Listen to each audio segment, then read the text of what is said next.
waiting for Valhalla. I can hear it in your roar. Every scar a burning banner. Every heartbeat keeps the door. You are waiting for Valhalla as the crows begin to call. If I fall in thunder. You are waiting for Valhalla. If I do not see the morning, carry my name in your mouth. Raise up the horn, pour the glory, let my children hear the shout. Hey! You are waiting for Valhalla. I can hear it in your roar. Hey! Every scar a burning banner. Every heartbeat keeps the door. You are waiting for Valhalla as the crows begin to call. If we fall in thunder. You are waiting for Valhalla.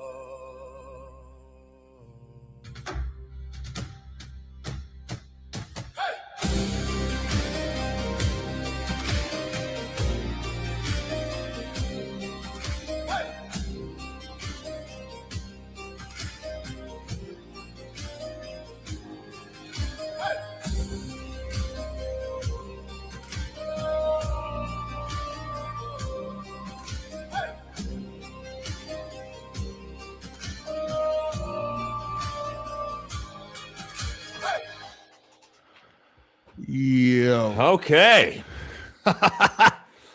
Welcome, everybody. We've got a whole panel. Everybody is excited to talk about the United States officially being sold out, and we are no longer a sovereign nation. So, yeah, we might need some of these put my tonight. shades on. Our future's so bright, dude. I gotta wear shades. Oh, okay. So obviously we weren't expecting to go live today, but this might be one of the most consequential moments in recent American history. I think that may have effects for the next 20, 30 years across the entire world. We're definitely going to talk about all that. I don't think people really are grasping how big of a deal what just happened really is. Let me give a little bit of context before we do around the horn here. For those of you who don't know, the NDAA, that is going to merge the United States military and Israel's military and intelligence apparatuses together, passed the House. And I'll pull that up here to show you guys, for those of you who are just tuning in and aren't tracking this. As you can see here, the NDAA has officially passed the House 216 to 212.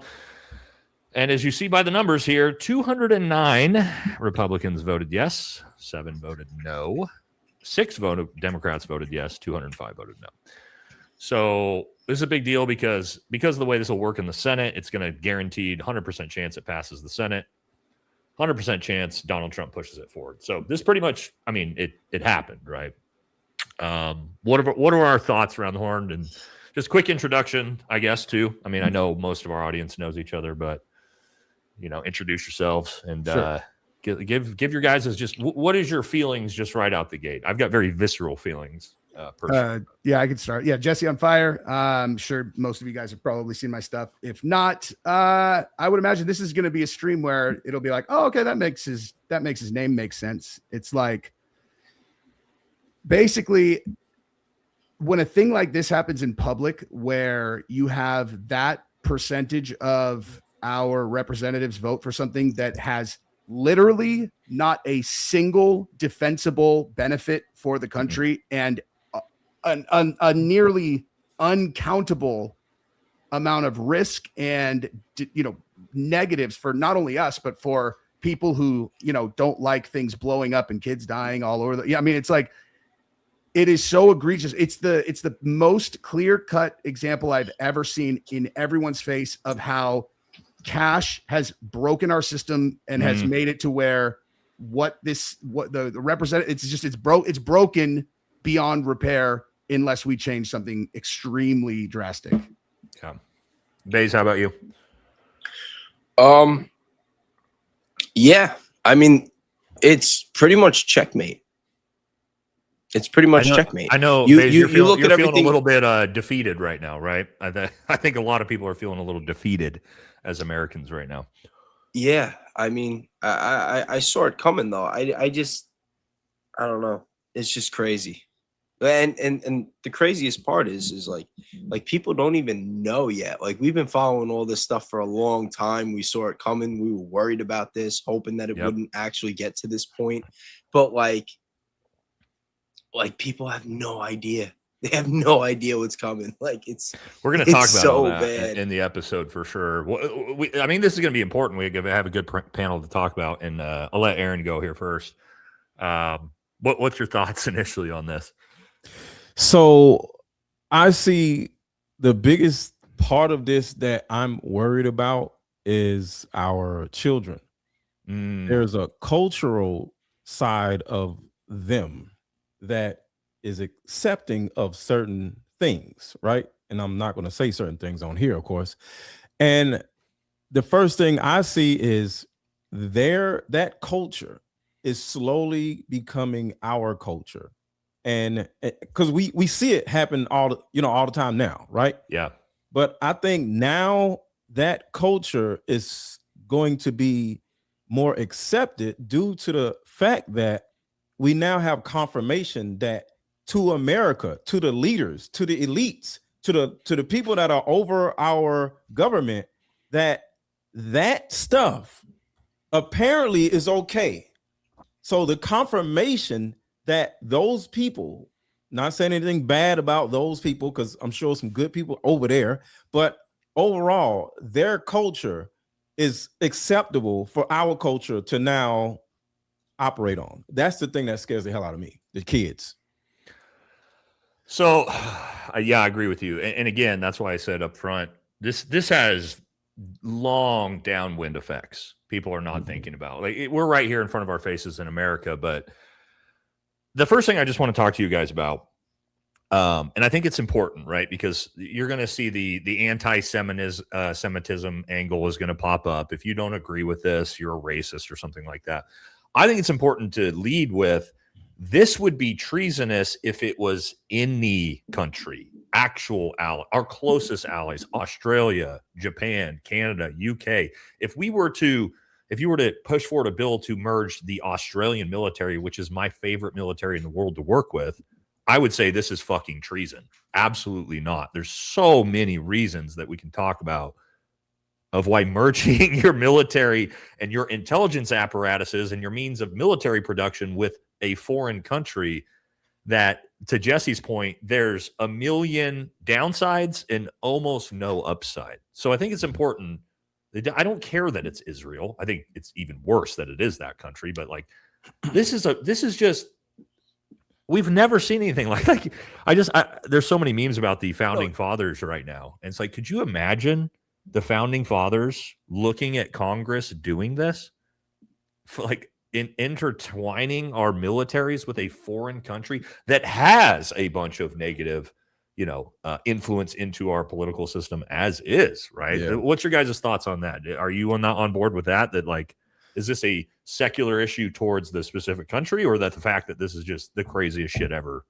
This has never happened for any country anywhere, not just America. And what I think is craziest about it is that, to your point, it makes no difference. The only way here's the only way that this could represent a good decision for America, if someone was looking at it from the outside, is if the country we were merging with had a vastly superior military. And so it was okay, that's a good point. We could make that work. But in the reverse, what possible benefit does this serve to us when it is the exact opposite of that? And we already, and at the moment that they write the bill and write the, the strategy that they push forward with is at a moment where they realize, oh, we're losing support.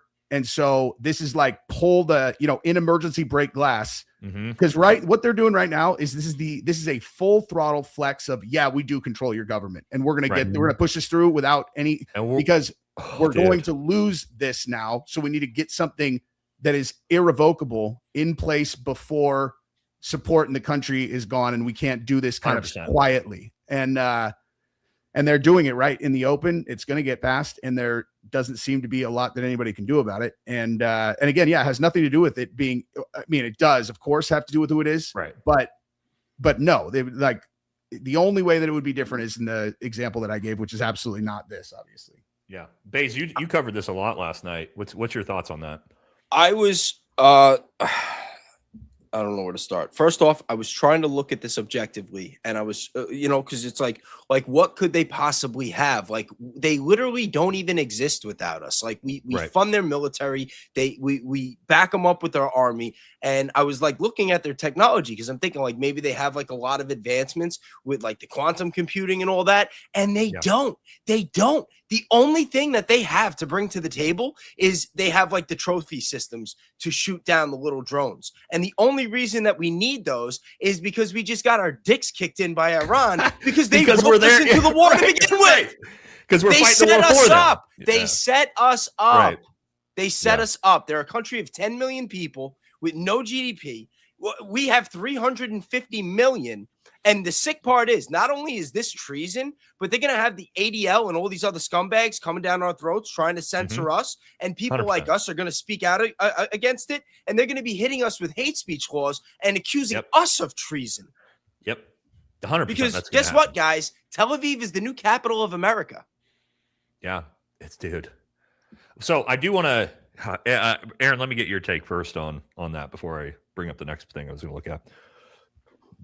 I'm going to ask you guys this question, in a minute, like when I get a second to just really think. But this is about religion in a way. And I think the biggest problem that we've always had with all these countries is religion, regardless of what religion somebody is for. And I'm not going against religion, but religion is the reason why most countries end up going to war, or religious principles are the excuse of why we end up going to war. So the first thing I think personally, with low amount of knowledge, is why would America do this? Religion. Somebody had, or a number of people has coerced the American elites that, hey, we need to do this because of some type of religious side of this, and I don't want to get too far into the woods on that, but I think this whole thing is about religion, and I think religion is the biggest problem in America. I think you're 100% right, because when we're going to look at next, who voted yes? The evangelical base, right? Yeah, right. It's not anybody else. So I think you're right on the money there. That there's no way you could look at this, Aaron, and say there is some sort of religious, context to this. And I want to look at this because this is going to be a big thing we talk about, because political parties, this is important on this, because the reality is one party voted for this, the other party didn't. Now, we obviously know it was all Republicans for the most part that voted yes, but Evan Kilgore here already posted. I think it's important that we take a look at who the 7 Republicans who voted no are, right? And I'm curious which Democrats voted yes. Yeah, too. we're going to, well, that's the Senate, but Fetterman types.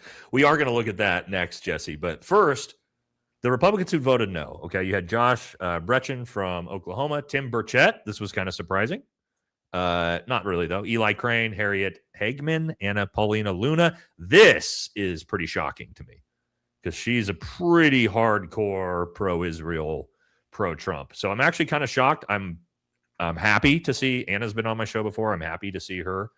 Thomas Massey, of course, and Chip Roy. So we did have 7 out of 220-ish Republicans who voted no on this. But I mean, that's 99% of Republicans voted yes on this.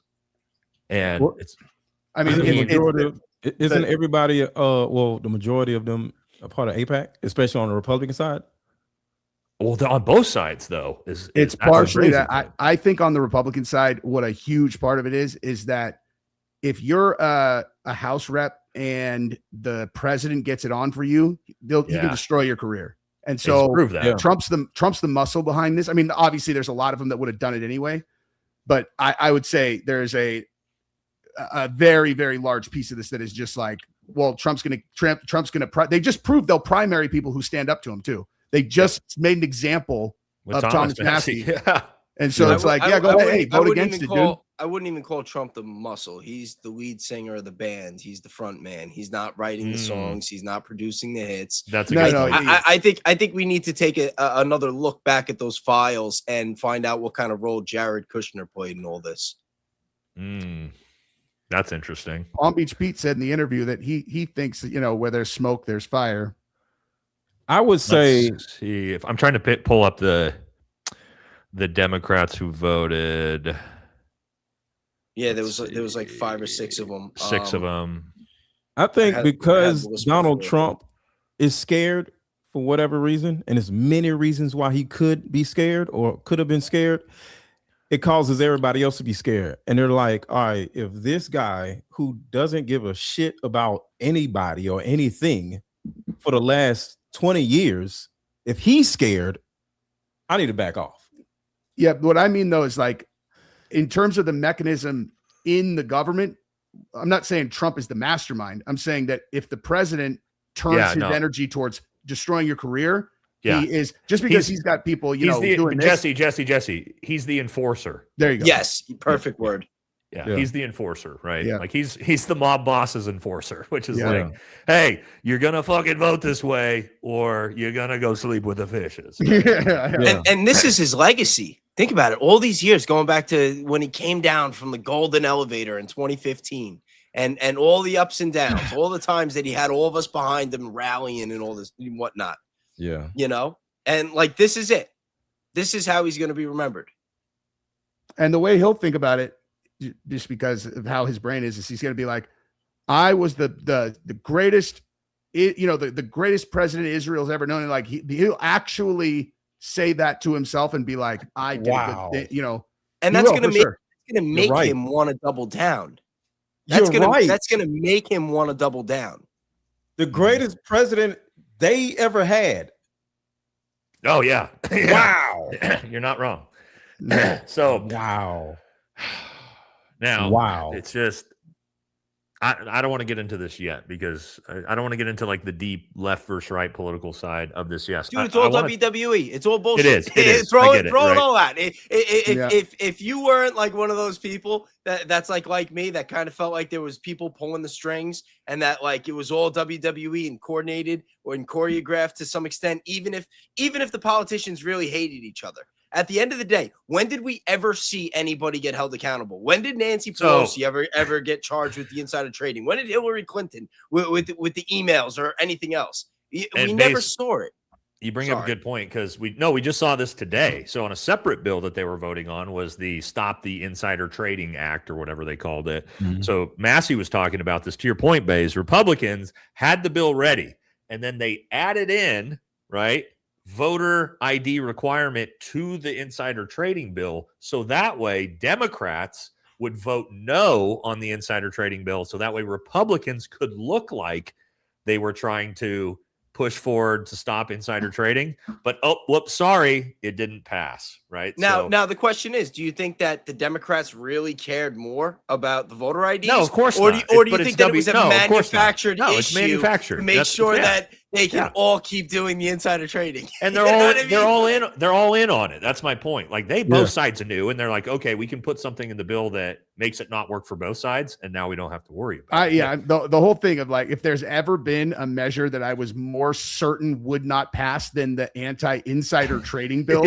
fucking right. There's no way they're going to pass that, dude. Yeah. But before, I don't want to get too deep in the left-right paradigm because to your guys' point, I don't think it's that relevant. What I do want to talk about is what this actually means going forward. What does this merger mean? I think people need to understand. And there's some really big context and like the can of worms that comes from this, right? So I was explaining to my audience, and maybe you guys have different takes, but the main point of this, and Jesse already kind of like, you already kind of explained it, but obviously the funding to our greatest ally is insanely unpopular with Americans right now. Netanyahu knows it. Israel knows it. The American government knows it. And so what they're trying to do is now make it look like we want to, even Netanyahu is saying, we want to stop all the U.S. aid to Israel, right? So that way, if they do this and they actually put the, funding of all of this, rather than going through Congress, which has to show the American people the amount of money by every cent that's going to them. No. We wrap it up into the Pentagon's budget. And now, as I showed in my video earlier today, if you don't know about the Pentagon, that's failed the last 8 audits in a row. So the tune of trillions of trillions. Dollars. Nobody has any. And I know I was in the military. We used to talk about how the money's fake, guys. Like we would be like, oh, there's not enough money for us to go on this deployment. Commander would be like, nah, the money's fake. We'll just move whatever money and we're good. Don't worry about it. The money doesn't exist. So now, because the Pentagon doesn't give a shit, it just spends money that, basically they print out of thin air. They do it this way, and now they don't have to show the American people a goddamn dime. And if you want to find out, well, it'll be in the audit. But guess what? Oh, well, the audit shows we don't know where the money went. And so now it's a blank fucking check that the American people have no idea. That's just the funding piece. Yeah. That we haven't even gotten to the intelligence sharing piece, what that could mean, the sharing military R&D technology. Yeah. Like, there's all of these things that we need to talk about, but let's start with that with funding. Yeah. Let me, can I mention, I'd like just on that one real quick, because to your point about the R&D, the technology and the funding and the Pentagon, the way that fits together, I think is I was looking at it and I was trying to think of how I would structure it if I was going to make myself in the most advantageous position in terms of leverage. And I would, through collaboration, have us manufacturing key components to massively important weapon systems, like where we're the ones who make it. And that way, not only do we provide something critical to these huge, systems that can't work without it, but also the money is going to be shown as the military spending money on weapon systems, when in reality, they can set whatever price they want. It costs them $5,000 to make it, and they charge $5 million for each one of those things, and no one will ever see it. It's like, I don't even know if that's even necessarily illegal. It's probably it's already how it works, man. Yeah. So that is already how it works in the military. I know. I used to do, contracts to get equipment and different stuff for our teams and stuff. Yeah, it's already how it works. There's no, like however much it costs. Okay, cool. Here's the check. Go. And nobody's ever going to know. So, but like I said, you got to look at who's manufacturing what and who's bringing what to the table. We have the missiles, we have the fighter jets, we have the computing power. They're bringing the trophy systems and the things that are going to shoot down those $50,000 drones. And it's not just like we're not just doing this because we got our dick kicked in with Iran. It's because we're worried about China. Like America, and I've been saying this for a while, America could not afford for Israel and them for us and Israel to have a fallout and Israel go and be China's new best friend. We could not afford it. They already have like all of our data. They've been spying on us for so long. And then especially with whatever they got in the files, if Israel would have had a deal or some kind of arrangement with China, we'd be cooked. I never thought about that. The other thing too is how AI fits into all of this, because this is one of those times where, there's lots of times there's actually seems like there's always a conversation about how everything's going to be different because of blah, blah, blah. This is one of those moments that it's 100% true. The entire world is going to change over the next 20 years in ways people can't even wrap their brain around, because of the impact AI is going to have on every single facet of life.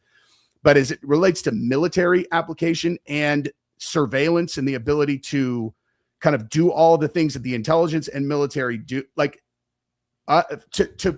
if we are the leaders in development and we're at the forefront of that type of technology, to share that with anyone else is so insane that you can't, because it's not going to require, that's the thing, is it's not going to require a large standing army to enforce geopolitical stuff militarily anymore. If you have AI and large, I don't want to go down the rabbit hole of like all of the things that are probably forthcoming, but we're giving them away. Assuming that it's ours, do they have AI that we do not have that we're unaware of? Because if not, like Probably not. So this No, is we this is haven't. part of the way this is actually going to work, right? And so the official integration between the two countries' militaries would help synchronize research, development, testing, evaluation systems, integration, industrial cooperation.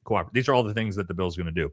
Joint ventures, licensing arrangements, production, and information sharing, intelligence information sharing, moving beyond any traditional foreign aid framework into direct Pentagon procurement and co-production channels. So essentially, it is going to put they will fall directly into the Pentagon, and we will now give them all of our technology, all of our R&D, all of our money, anything they want. All of it is just one country. handed to them. They're not saying it out loud. It's one country now. That's what I'm saying. Is like what the Right, federal, like at the federal level. When I've always thought about this, where it's like, well, what would happen if the federal government just shut down? Because you're like, not a lot on my day to day. But the place where it's like what's really actually important about federal is about military at the federal level. And so as soon as you integrate, it's like, well, how are we still two countries now if that is a fully integrated unit? We're not. Yeah. So, I mean, what I'd like to say that they're just like the 51st state, but it's not even that, right? Because they're basically getting all of the benefits of being a state without. They're not a state. They're not. You know what I mean? They are our partner. It's like we're in a relationship, a marriage with the person, and they could backdoor us. Like that they doesn't could live with instrument. They could literally get us out. Married to somebody that doesn't live with us. Yeah. Yes. Global domination, where they set it up for years and then they snap their fingers and we're done and they're in control and they're in a partnership with someone else. You know what I mean? It's like it is insane. But this is the reality. This is like the wake-up call that people need to realize. It's already been the case. Yeah. Like our system has already been rigged. We've already been occupied. We've been controlled by we call it the deep state, but it's the people that actually control the resources, the people that control the energy, the military industrial complex, the oil companies, the banking companies, all these people behind the scenes that would never want to get elected into office. They've already controlled both for so long. And at this point, they're just like, fuck it. What are they going to do? That's what I was going to say. We're just going to put it out there. We're not going to hide it anymore. Yeah. It's like they came out the closet. You know what I mean? That is basically it. That's a great. And now they're just shoving Americans' faces in it. Like the everyday Americans, like all of us watching this right now, they're just like, watch this. We'll just shove your fucking nose in it. And there's nothing you can do it. Watch us. We'll put it on goddamn TV. We'll put the vote on TV for all of you to watch and shove your stupid faces in it. Yeah. I have a morbid thought about all of this. One, of course, everything Jesse said, the AI bubble, right? And I want to add to that. The AI bubble is going to either grow or is going to pop.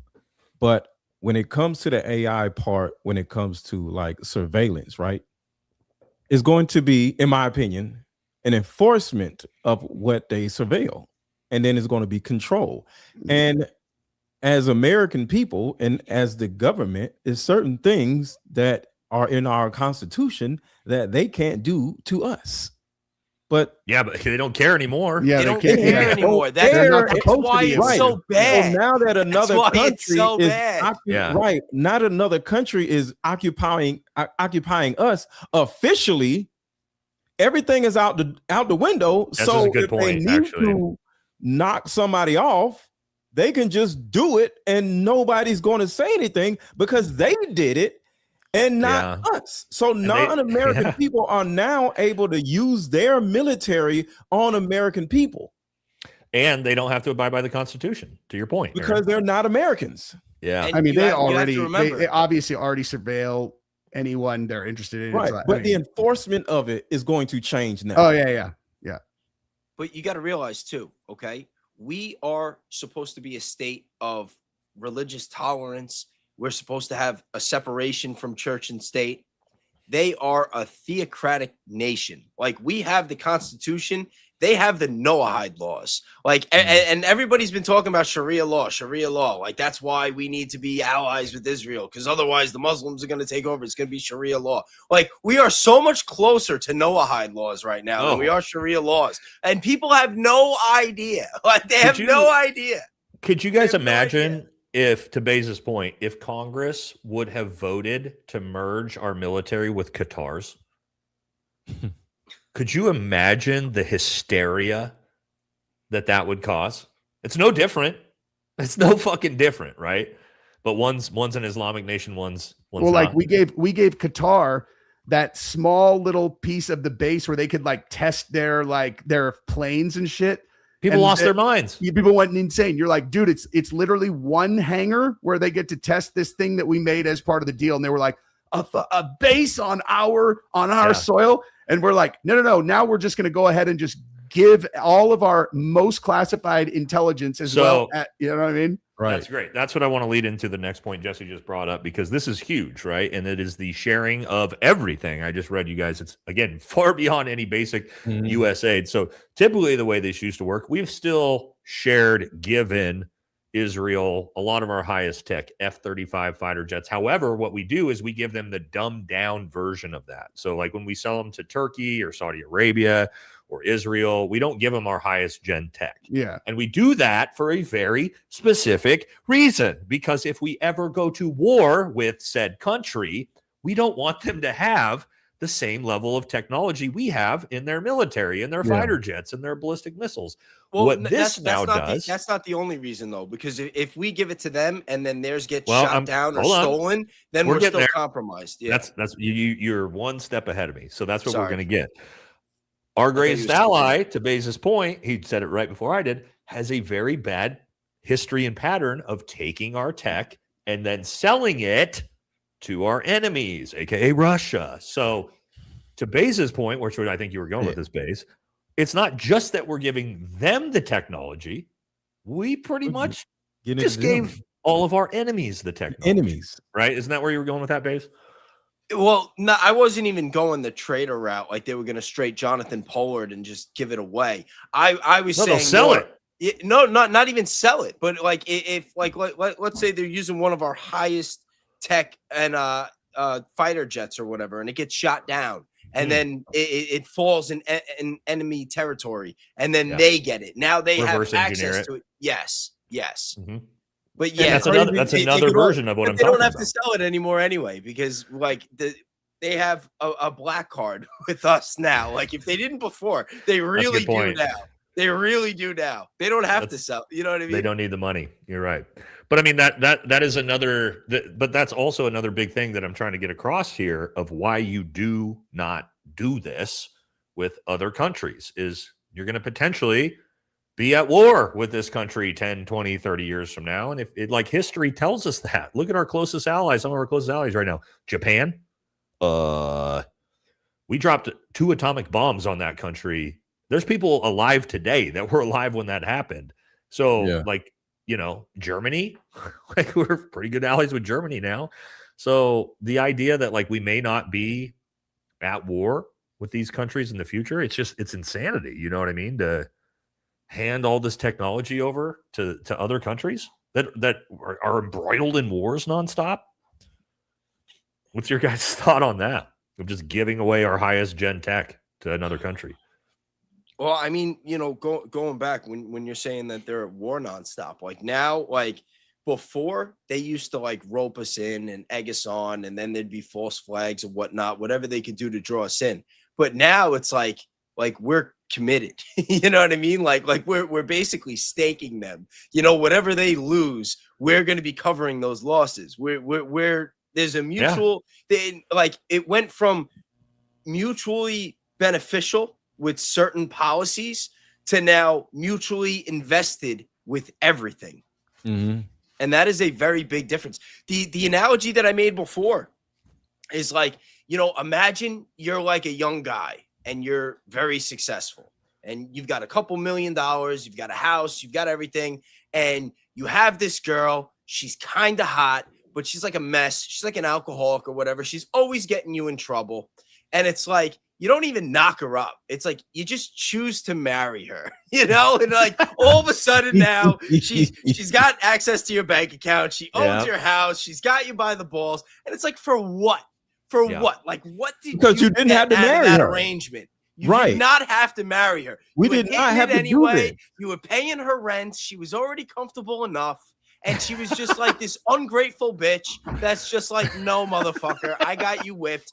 This is what I want. This is what we're going to do. And like, it's kind of exactly what this is. It is exactly what it is. That's why, did you see what I texted you guys before?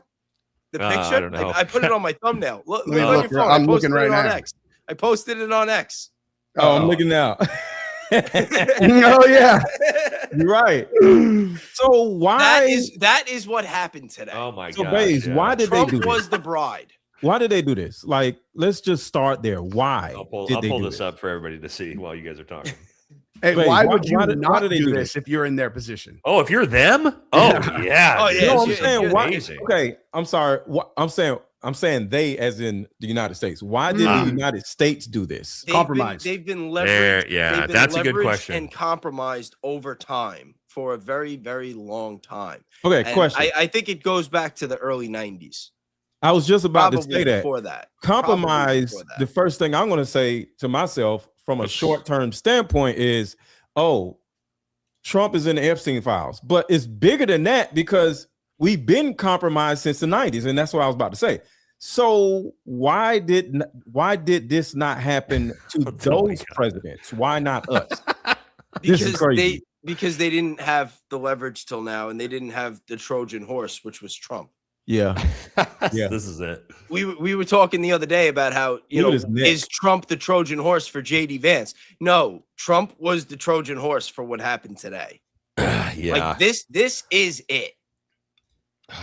All right, let's hit some super chats. We got a bunch of people. Let's see what you guys think. Buff says, hey, buddy, special request, go grab your birthday box out of the... Oh, yeah, I told my wife to go grab it, Buff. I just told her. Thank you. $50 says our greatest ally can make our phones explode by introducing a resonant frequency to the battery that make it overload whenever they want. Well, we do... Have you guys heard about the iPhone 17? Wait, remember y'all talk crap about my Samsung. Remember yeah, that? that's true.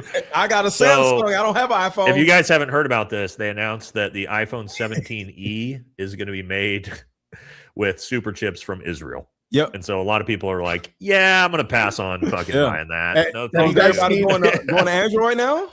Have you guys seen the episode in the most recent season of Black Mirror where the guy where the dude has those where he uploads that frequency and then all at once they turn it on and it hits every single person in the world all at once? So you guys seen that? I've seen that.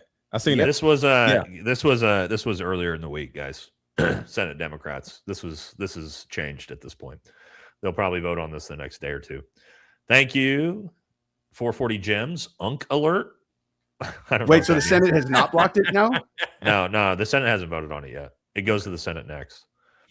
The Senate voted against, I forget what provision it was, like a week ago that was involved in this. But no, this was the House that sent it forward. Is this irreversible? Well, yes. The problem is yes, but it's going to be insanely complicated to reverse it. So the way they're setting it up is it's going to take it's in a language, right? Yeah, it's going to be written into federal law. And so to undo it is going to take it's going to take Congress coming back through it, and it's federal judges are going to have to get involved. It's the entire way they've designed it is to be entrench it as deeply as possible to make it almost impossible to undo. Yeah, there's no prenup. Yeah, exactly. Let's get rid of the prenup. There's no prenup. Yeah. Here's a like for all you. Headed to birthday dinner with the husband. Thank you. We're not going to hit all these. We're just going to hit a few. Very appropriate, Nate. We needed a panel. Yep. Does this mean Trump is going to rename North America to United States of Israel? Very much good. Thank you. Base theorem story literally made me LOL. The only thing that would have been better is if the processor said, yes, he did. Yeah, that's an inside one with the last live me and Baze did. But yeah, thank you. Hold steady, folks. Don't lose hope yet. This just means the American people are up to bat now. Are we united enough to stand against it? Okay. Let's stop there. Let's talk about what the American people can do.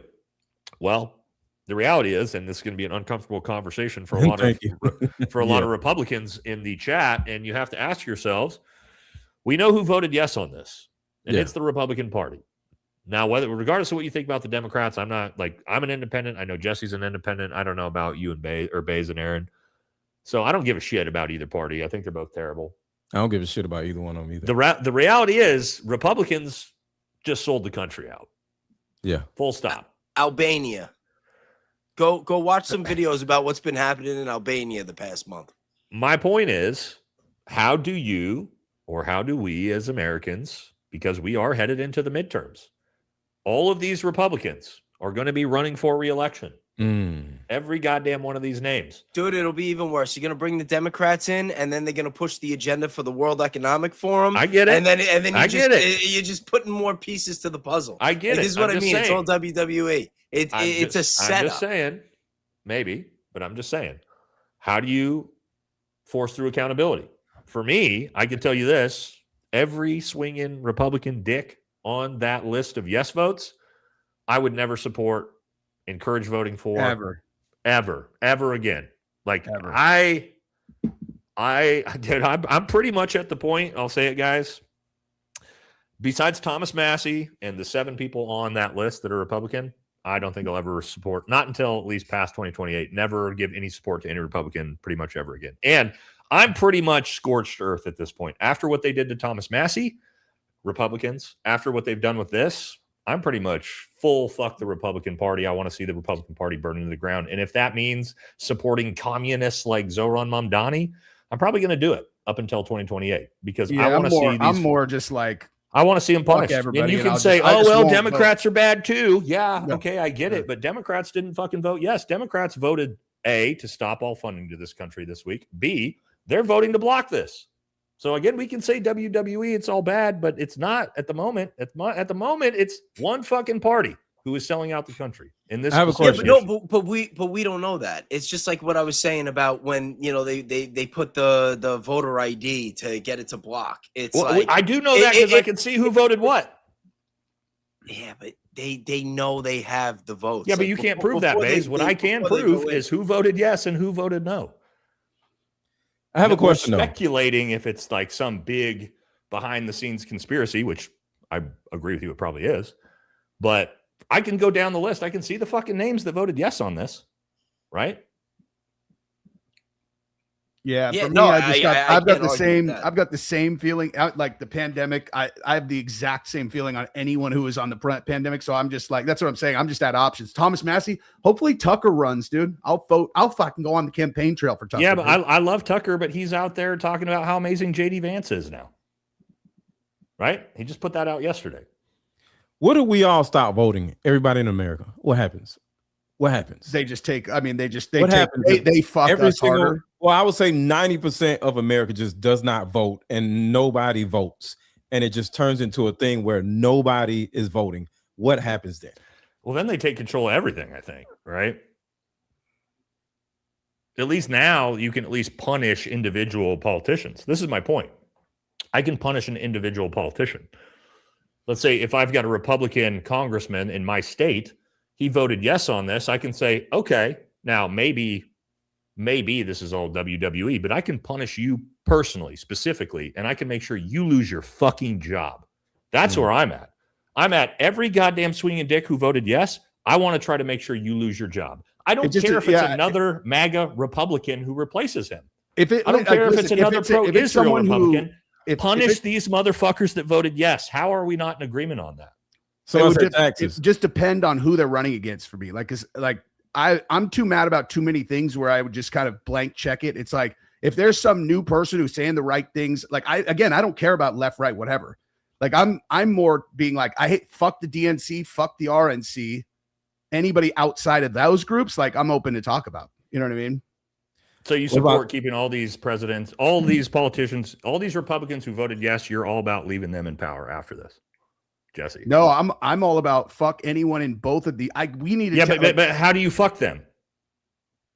The only way what's your accountability for them? This is my point, guys, is like we're kind of being like, oh well, every side's bad. Okay, well then fucking nothing gets done.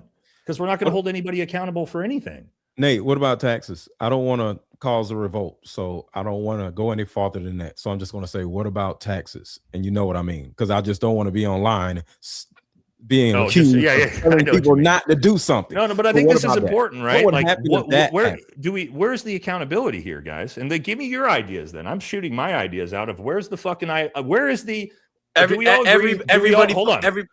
Do we all agree that these Republicans who voted yes just committed treason? Yes, I agree. 100%. Okay, so what is your accountability for these? I don't care about, maybe Democrats are bad, or maybe the next person who comes in is bad. These people who voted yes on this bill, what is your accountability for their actions?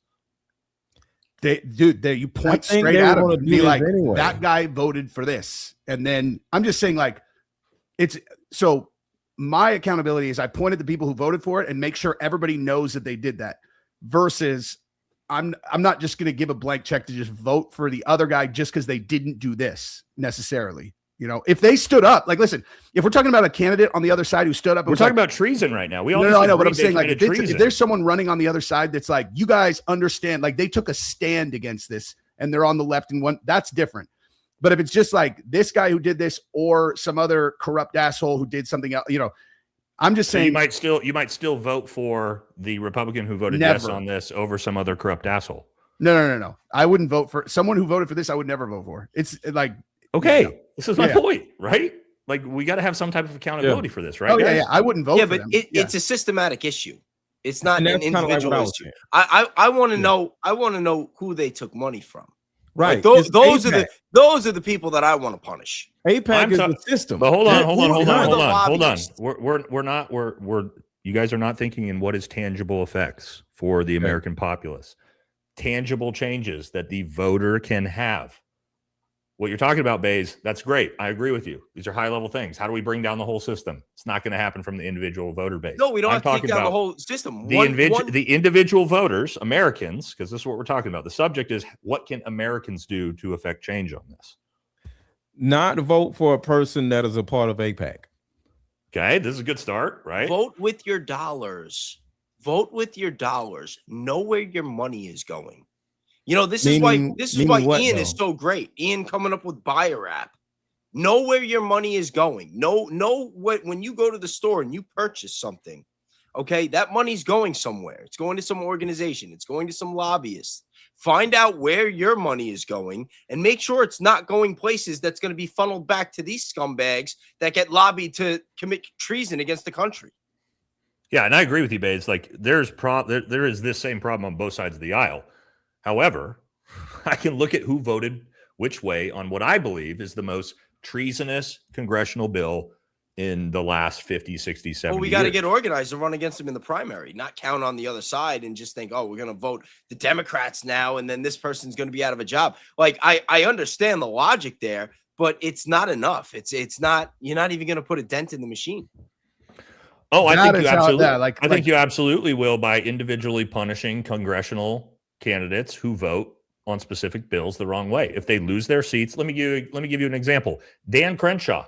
Dan Crenshaw is a great example of someone who decided to fucking vote against the will of the people. And guess what? The social media influencers, me, James and Travels, Tucker Carlson, absolutely demolished this dude with millions of views videos, and he got blown out in the fucking congressional race because we decided, fuck this guy.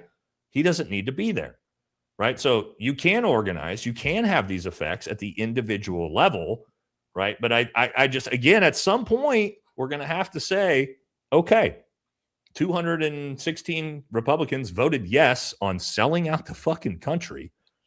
Do you not? We got to have some type of accountability. You can't just be like, well, Democrats are bad too. Okay, that's fine with me if you want to have that effect. But guess what? Yeah. I don't really care. Let's say individual seat. If I have a congressional candidate in my district that voted yes on this, I don't really care who's running against him. I want to punish you. I want to punish you for your actions. I want to punish you for your vote. The next guy who comes in behind him, if he's a piece of shit, all right, we'll punish you and you'll be out in 2 years too. But yeah, we got to have some type of accountability. We can't just be like, wow, well, both sides are bad. Fuck it. You know what I mean? I think that's a little too black-pilled for me. But can they do any worse than what they already done? Has the damage? I don't think there's done? anything worse out of the Democrat Party in the entire nation than what I see out of Republicans on this bill. Because the car has already hit to the me. tree. It's kind of like over. Getting mad at the car, the driver, or the tree, and it's kind of like over. And in my opinion, because I think all of this is it could get a lot worse. It could get a lot worse. Yeah, it could get a lot worse. Okay. Yeah. Okay. But I mean, and again, Yeah. that's like the things that I value them, or that I mean, I am extraordinarily overly focused and concerned on when they start invading what we are allowed to say, what we're allowed to do, and what we're allowed to. So it's like they're already doing that, brother. No, I know, but that. I mean, like it was much worse before, and that's like, and I'm not saying that there's a good side, bad side. I don't believe in the left right thing at all. I'm saying that like that's why I would be afraid to just sign on to any kind of strategy where I'm not individually analyzing each person, because this is to your guys' point. This is what they do. Like they'll create this thing, like these Democrats that voted no. Like I get that almost certainly in my mind has to be part of their like, well, we know we have the votes, so let them think this because they already know they're going to win the midterms. It's like, let's landslide the midterms, and then they're going to come in the back and they're going to have the next, set of things that they have ready to go. Like they just do this forever. That's why they always win and they always have control. That's always been my theory on why they hated Trump so much initially, is because I think that he was like the only candidate who ever like accidentally slipped in and got elected because they thought he had no chance of winning. And so they let him go against Hillary. And then, all that stuff happened. So he wins. And all of a sudden, and dude, Trump's personality, it's like, they're like, okay, this is how it works. He's like, I got it, dude. I got it. You're like, no, you don't fucking got it, dude. You got to listen to some people initially. And he's like a bull in the china shop. So then that's how I think they ended up with like such an adversarial relationship initially. But like, yeah, I mean, they always win. They've seemed to always win. And I think that they do it with, I mean, this is a very, very meaningful and complete, I mean, like we've been talking about. And this is the reason why I think all of this is wrestling. You mean like who voted for who like, yeah, it's WWE wrestling. In my opinion, this was going to happen no matter what, no matter who. And they had to list who looked like they voted for who and what. I think this was going to happen regardless. So I'm not disagreeing with you guys. And I'm also not disagreeing with the idea that our vote's probably not going to change anything systematically, to like Baze's point. I'm not saying that voting these people out or voting a specific way is going to change the system. What I am saying is I can individually punish a single motherfucking politician and give him no more job, which is a decent start, right? So to Jesse's point, he says, well, I'm not going to judge people. I'm going to judge each person individually. I agree. I'm going to, and I can automatically judge all 216 of those Republicans individually based off their yes vote, to know that I would never support or vote for them based off that ever again. And I want to see them punished. And I want to see them removed from power. And I don't care if it's someone just as bad as them, because at least they who signed on the dotted line to sell out my fucking country are being punished for it, and they lost their goddamn job for it. That's what I'm saying. Yeah. All I'm saying, we agree. Like I would like to never vote for them. I'm saying, but there's kind of like two steps. It's like, A, would you ever vote for this? No. Next step, would you vote for their opponent? And then it's like, maybe. It's like, there's just, I don't have enough information to blank check. I would vote for their opponent, who is, I mean, there's 200 of them, it's just but I mean, we're aligned 75% of the way there, except, you know what I mean? Guys, let me just bring something up. Okay. Going back to the files and with Pam Bondi. Pam Bondi got that job to cover up those files and fall on the sword and go into the private sector. For sure. You really, at that point, once that was done, a lot of these people that voted for this today, they were probably already, most of them were probably already getting voted out anyway. You don't think that there's some package waiting for them too when they get voted out in a couple of months? And that is my point. Think about it. They don't care. I think that's a good take, Baze, actually. Yeah. They don't care if they get fired. Like it's like I said, I don't want to be morbid. It's all wrestling. They don't care. Like it's just not a sprint, cycle. it's a marathon. Yeah. Because if they get fired, you don't think they're not going to get another job somewhere in that that world. Well, we know they are. We know they are. Yeah, they don't do nothing but go from here, then they go over here, and then go to here. Like, it doesn't matter. Yeah, it's just a position. All these new companies that are going to come out of this, all these companies that are going to. Well, let me break. Let me. These scumbags that voted today, they're going to be sitting on the boards. They're going to be getting nice, cushy checks. And, let me. I was on Congress. Hire me. I know this is. I'm a member of Congress. Hold on. Because as Americans, we get down this path, right? With the chat, with the way we do this, and we're doing in this conversation of, it's all WWE. I'm not saying I disagree, right? We can't change anything. Our vote doesn't matter. None of this matters. Okay, well, that means there's only one solution left. And we all know what that one solution left is, right? If all of these things don't matter, there's only one solution left. And it's the solution you can't talk about on YouTube, right? Because we'd all get in big trouble if we talked about it. It's an R word, okay? Now, I want you guys to know, as someone who went and actually fought essentially in a civil war in places like Afghanistan where there is no fucking government, okay, and they are in a civil war, I can promise you, if Americans think that is a situation that you want to be in, if Americans think that is a country you want to be a part of, that you want to live in, you have no fucking clue what is coming to you, okay? So when I approach it from an angle of, I do want to try to hold people accountable through a voting system. I do want to try to leverage the things we actually have at our disposal, because you guys have no fucking clue what you're actually sort of advocating for what we need. This is not a peaceful thing that's easy when you're talking about actually upending and completely redoing a government system. It's fucking ugly. Millions of people die. Everybody's poor. Most people are going to starve to death. So again, it's easy for us to be theatrical about this, but we're living in the real world. And in the real world, that's not about to happen. And if it gets to the point where that's going to happen, trust me, nobody fucking wants that. So no, but I'm not saying that. Voting.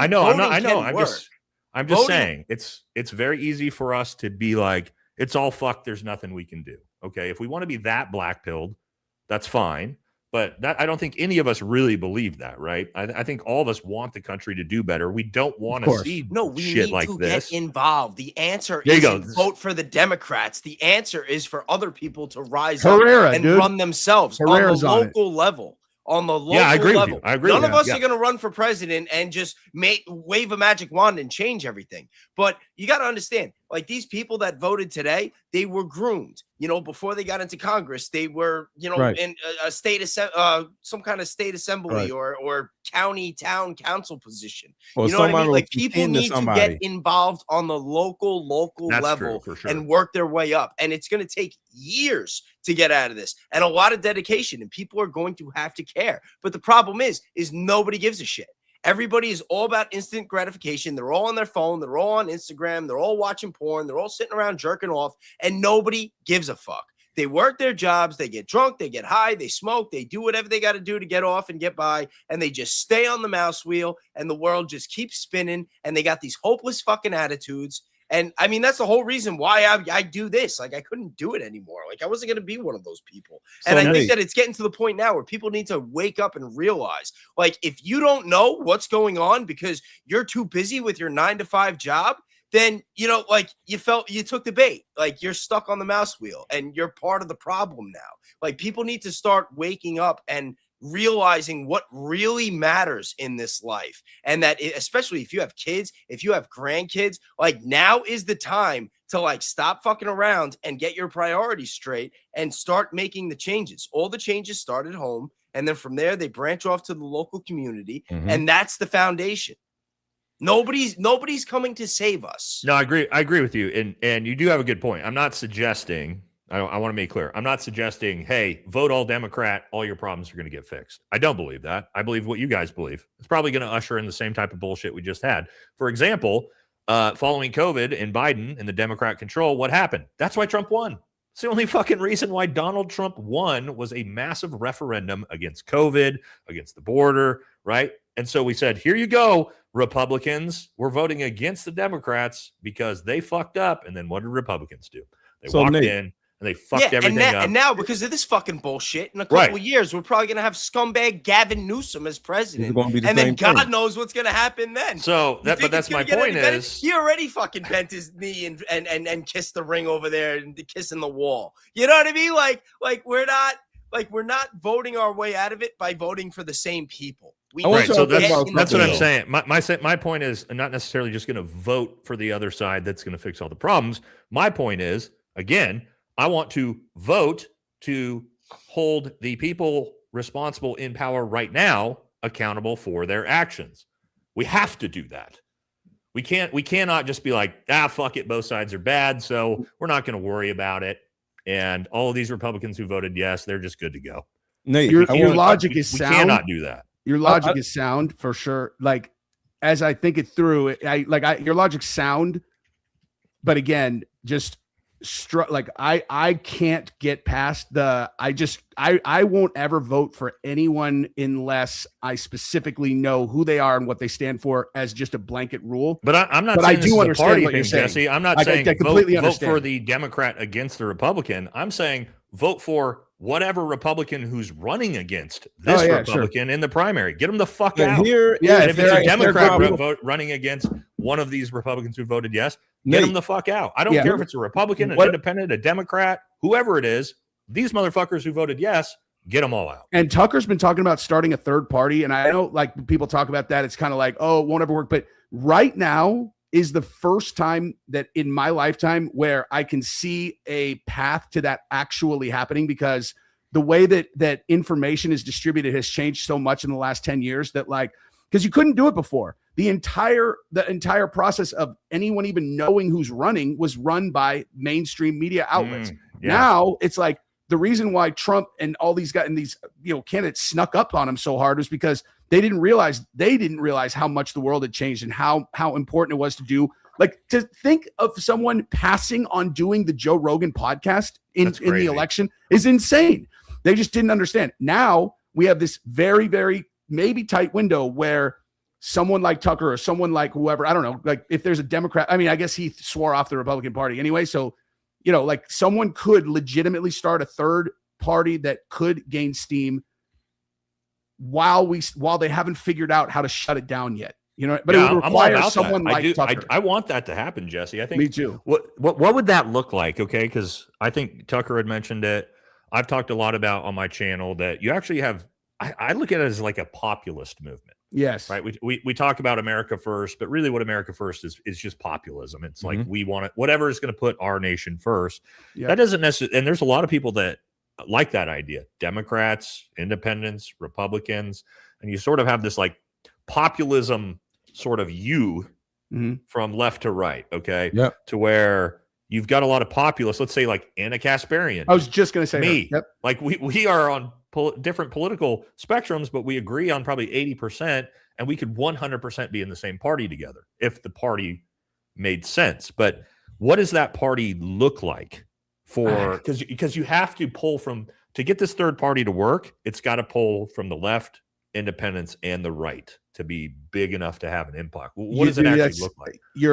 That's exactly it. And that was like, now it's like an idea you planted that now I can feel trickling through my brain, because that's exactly it. It's like if me and Cenk Uygur, who I know, like we've done each other's shows a bunch, like and any time that I talked to him, even the very first time, I was like, what do you think that we disagree on so much? And like when we were going through, it's like it's literally a cultural make-believe unless they are part of the like anything that has to do with prioritizing race and gender and any of that stuff as important to making decisions of policy. Fuck that shit. I will never, ever get on board with that stuff. But outside of that, it's like we agree on so much stuff that if we can, I mean, that's essentially what it is a couple of symbols of people who previously appeared to be on diametrically opposite sides, and now they're not. And it's like, and then they talk about what the platform is, what they stand for, and why it's a good, whatever, what's the right word, union or whatnot. I have a hot take. Y'all ready? Dude, what if this is a hot take show right now for sure. So what if voting was a form of laziness. What do you mean? I want you guys to think about this. If the American people think that all they really have to do as an American to make a change is to go and vote, then they go and sit their lazy asses back down. That is a form of laziness. Yeah, what me and Bays are saying is forget voting. How about, like, for an example, everybody watching our content? That's a bigger effort than just going somewhere and then going back home. Yeah. We're literally they are literally putting their energy, their attention, they're commenting, they're sending super chats, they're actually contributing to our channels. That is a bigger form of voting than just going to a ballot and typing something and going back home. Because going back home and sitting on your lazy ass is the reason why. Because the thing about it is, voting to me is lazy. You think you just, because I don't want to, even though we have to. Because everything you said earlier, Nate, I agree.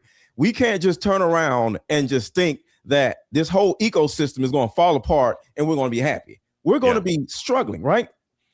But we are a bigger part of the ecosystem than they are. But because we just go and vote and then go home and, you know, look at TV or just eat whatever, we look at them as the biggest part of the ecosystem. If we start actively doing things, actively voting with our feet, voting with our thumbs, voting with our keyboards more often, with our wallets is a big one. With our wallets, right? And we start actively coming together.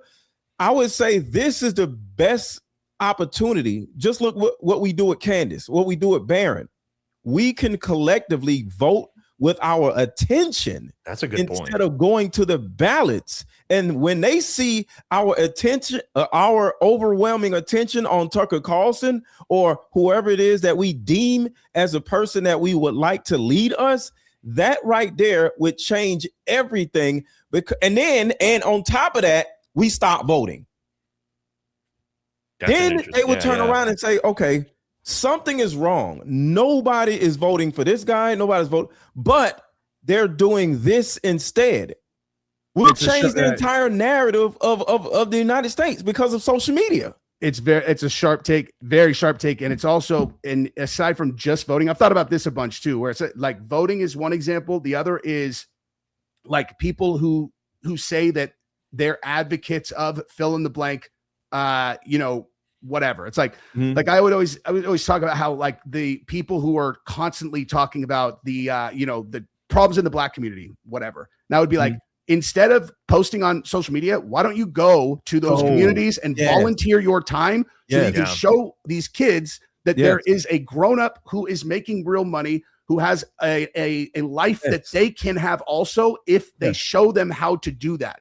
It's like post on social media. They're not, like that's like not go show them. Yeah, because posting on social media, just looking at it from the other end, is not enough. Exactly. So posting on social media about something that happened in the Black community, as an example, is the same way as people going to voting thinking something's going to change. The effort is going to, and remember, I talked about this in the chat, but I'm not going to say anything about it here. But I was a part of something where when something went on in the Black community, no matter what state it was, we would organize and go there and pull up on the people and be like, yo, what the hell just happened? And it actually changed narratives. I was in Kentucky when Breonna Taylor got unalived by the police. She's the one they shot through the door, right? Yes. Yeah. We helped change the narrative that was going on in Kentucky involving that particular situation. But the thing about it is, voting itself to me is lazy. Just commenting on something is lazy. We have to do everything. We have to be responsible for everything and everybody, and not just ourselves. I think we have a certain amount of individualism within ourselves as individual people, but then we think we can go vote, and that alone is enough to show that we're not an individualist. Nobody's working. Nobody's out in the community. Nobody's We've definitely lost that for sure. Right. Instead of just being in the comments, start your own YouTube channel. Instead of just doing this, do something else. I think every citizen has to do more than think that we can just get another person to do something for us. We have to at least contribute to that person doing something for us. Then it's doing something with us. It's almost like we're riding down the street and we see somebody stand on the side of the road and their car is smoking. We're not going to stop. But if we seen that same person pushing the car, oh, that's a great analogy, dude. we'll I love jump this analogy. out and start pushing the car with them because we see the effort that person is taking, and we're like, oh, damn, I want to help. Now I want to help. I want to assist. I want to be a part of that instead of just seeing it.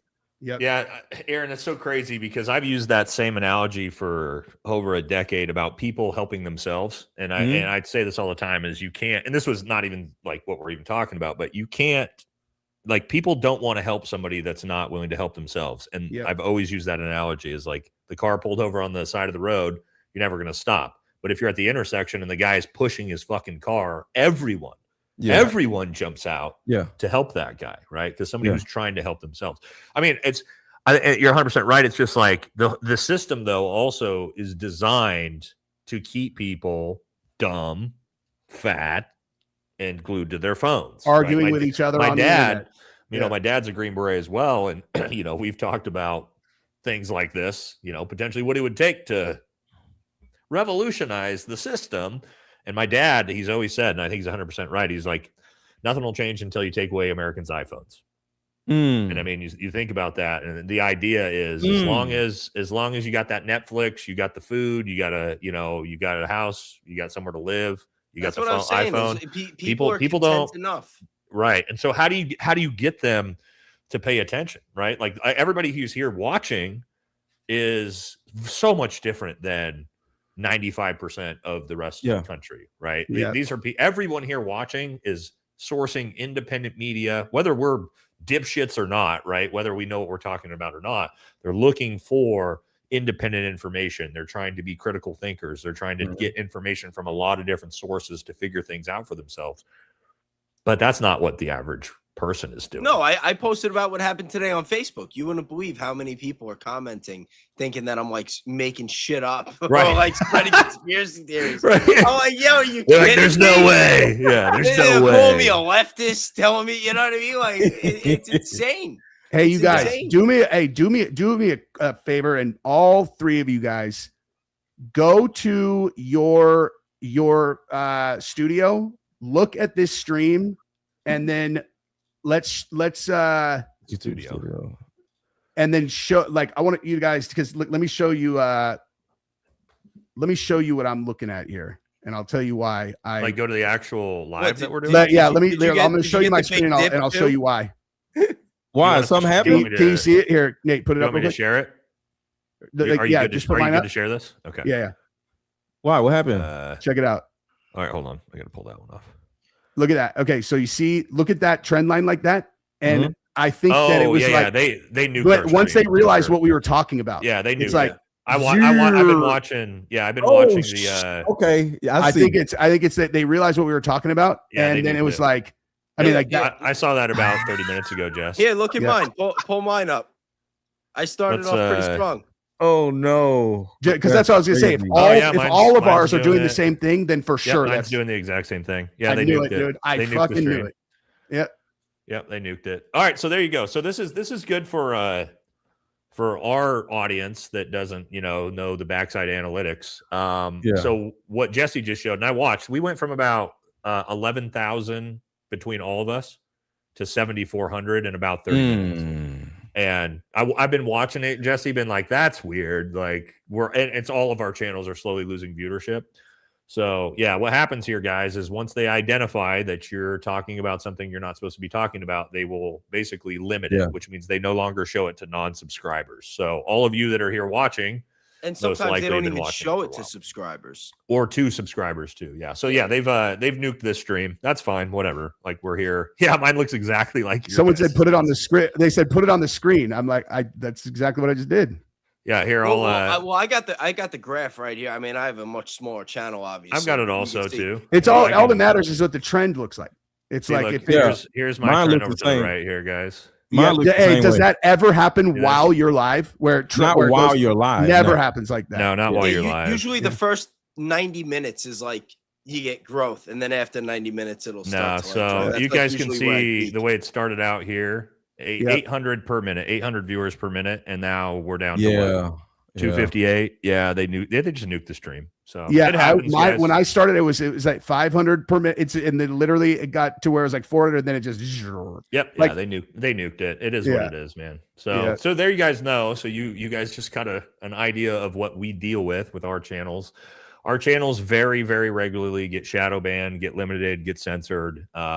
And to Jesse's point, we were going great, and then YouTube realized what this was on and cut it off from everybody Yep. seeing it. So Oh, dude, don't- I went they don't- off last night. If you didn't raid me, I would have had a freaking 50 people watching me the whole time. I covered all the Dude, bases. you guys got to raid me. I've never gotten raid. You guys I've never never raid had me, anybody dude. raid me. Dude, Well, I go Jesse, raid, Jesse, too. I've never had a live stream do that though. I have videos do that when they nuke the videos. I've never had a live stream do that. And We it's need to start always- raiding each other. Yeah. I did last night. I raided. Like we raided can Big literally last go night. live right after each other. It's not.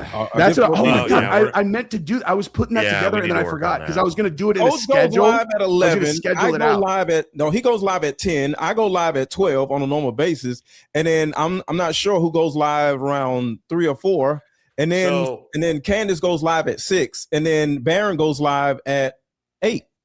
It's Baron, just wait, she finishes and then he waits a certain amount and then he goes, which is then he goes right. But there's a spot between, I would say, 3 o'clock and 5 o'clock that nobody's going live. But that Dude, right that there actually would be all of us fits right there. perfect. But yeah. Because I don't know, maybe Candace, raids. I don't know, but I'm just saying, like, Dude, if we can Candace do- raid someone's channel, it would it would blow. you just be like, what the fuck, dude? I got 90,000 Yeah. people that just- would be That'd a be lot. But she does say, okay, Baron is about to go next. So she'll say that to her audience. Yeah. So she probably doesn't rate him, but she would say, I mean, me all right, and, Baron's about to go I next.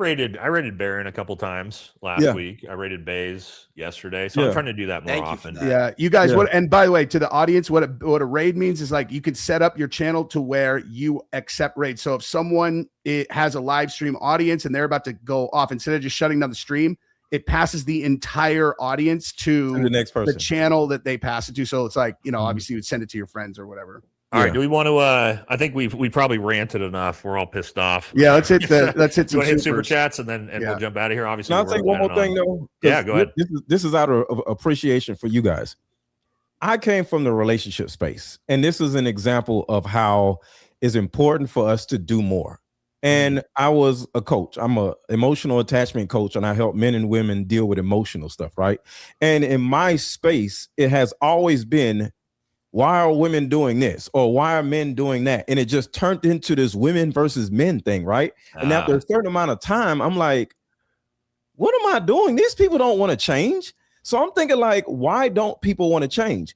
Because the overall narrative that is like the over-encompassing narrative is pushing us to fight each other. And because of that, I was like, I need to look up here and not down here. So it's the propaganda, it's the politics and the programming. And that's the reason why I started looking into politics a little bit more, because that's the reason why everybody is fighting with each other. Mhm. Yeah, race, funny. immigration, gay rights, and Everything. abortion. Those are the Yeah. 4 big ones that they always use to. Yeah. That's make sure funny people because are divided. what's funny about that is I came from the military vet bro space, and the reason why I stopped doing that is because it was so toxic and everybody was fighting each other nonstop. See? It's funny because we all came from Yeah, like, I came different from niches. from Yeah, you were the UFC niche. combat sports, and then Yeah. I don't know about Baze is newer to the. Yeah. No, I literally started this to freaking cover the files, and then it's been a long grind. Yeah. But I just All right, got let's do it. tired Let's, of this argument about this, so I just started doing something different. And I think we all, as American people, have to start doing something different. So Yeah. you guys have a bunch of super chats too. So if you can follow along, so we know who's who, you'll have should have the little dash on yours. Are you guys good to start? Yep. It's time to rise up. Well, we'll see. Today is a sad day for this nation. I agree. This is one of you guys. Oh, that's me. Voting won't work. PM, what's up, dog? Again, guys, I see people I want to make sure my point is clear here, okay? Because I see a lot of people think Nate thinks voting's going to solve everything. That's not what I was saying. My point is, I personally don't think voting does shit, but what it does do is punish an individual politician who pisses me off. That's what I meant. If you understand who there are people who have power. This is actually something I had when I talked to Palm Beach Pete the first time we had a tech issue. I actually made the comment about the Epstein thing, and I was like, what's crazy about this whole thing to me is how individual people who have no power at all, when you get enough of them marching in the same direction, then they have power. He's like, nope. He's like, they don't have power, but they have influence. And I thought about that, and I was like, okay, so there's the power, and you need to think about what's going to influence the person with the power to, do the thing that, you know what I mean? That seems like something Jeffrey Epstein would have been very good at, by the way. Pretty insightful. Pretty insightful from Palm Beach Pete there. Yeah. That's crazy. All right, one for you guys. Is that you, Jess? No, it's not mine. But 1,000 gems. Hold on, let's make sure everybody knows who's who, right? So I don't know who. Let's make it. So, Baze, Aaron, if it's got a little chain link thing next to your name, those are yours. Gotcha. Yeah, I got my studio up, so I know who's coming. All right. That's probably that's got to be Mr. Let Go then. Okay, so 1,000 gems, Goat Therapy. Shout out to Goat Trophy. What? Oh, you said therapy. Goat Trophy. M Lightning 376. Thank you so much. If that's South Gas Stacker says you should actually watch Jonathan and Maggie Hagerman's 60 Minutes Australia about their book Into Trump Regime Change. Interesting. Haven't heard of that one. For one of you guys. So fine. Hey, what's up, dude? This is the single most blackpilling event to ever happen, at least before there was hope. That is all gone now. I mean, it seems like it's low hope that we'll be able to reverse it, but maybe we'll see. But here's the thing, guys, and I get blackpilled really easily, and I try not to do it. I try to pull myself out of the pessimism. Mm-hmm. I try to see a different angle of this. I hope from the optimist angle in me is that this is so brazen and so in America's faces that it's going to cause a backlash, and it's going to get more people to start waking up and paying attention, and more people to be like, what the fuck is this? Like, people who may not have been paying attention are going to see this and be like, whoa. You know what I mean? Well, I don't know, but that's my hope. Devil's advocate for a second though, and ask you guys something, because we're only working with the information that we have. We don't know what all these people know. Do you think it's possible that there is some sort of internal conflict between the deep state, our government, and globalists, and whatever's going on, that it's so bad that Trump and the Republicans actually felt like this was the best option? No, absolutely fucking not. I would say the 0% likelihood of that is very, very low. 0% chance. I'm only asking. No, it's more likely that they all like that fucking money that they get for their political campaigns. Yeah, they love being a congressperson. They fucking love it. I don't think that the blackmail side of it is anywhere near even as prevalent as just the money. It's just purely that money printer that funds their campaigns. And I'm sure there's a lot of people that before they became a congressperson, what was their life, and now they're a member of Congress. Everybody sucks them off everywhere they go. Dude, Jesse, for all you guys, I don't know if you've watched JP Sears' video where he talks about MAGA influencers and basically how they're getting drawn in to being, just cuck shills for this stuff. And it's a really interesting video because he says right up front, it's not the money. We all, the 7K club, that's what we all figure. And when you watch that video, it's very interesting. You guys should watch it. He breaks it down because they tried to do it to him. And he's like, it's not the money, it's the access to power that gets people. And you start being in the club, rubbing shoulders with the famous people, that it's intoxicating. It draws these people in, you know what I mean? And I think that has way more to do with it. So it's even if, you kick them out of Congress, like you guys say, it's they get shuffled around, they get another job over here. Yeah, but now they're not, they're not a congressman, they're not a senator. It's there is actually a lot of access to power and relevancy that I think it's intoxicating for these people. I think power is access to power is one of those things that's far more prevalent than even maybe money and blackmail. But anyway, one for you guys. Fair on the River 6, 400 gems, Eagle. That's well, this is okay.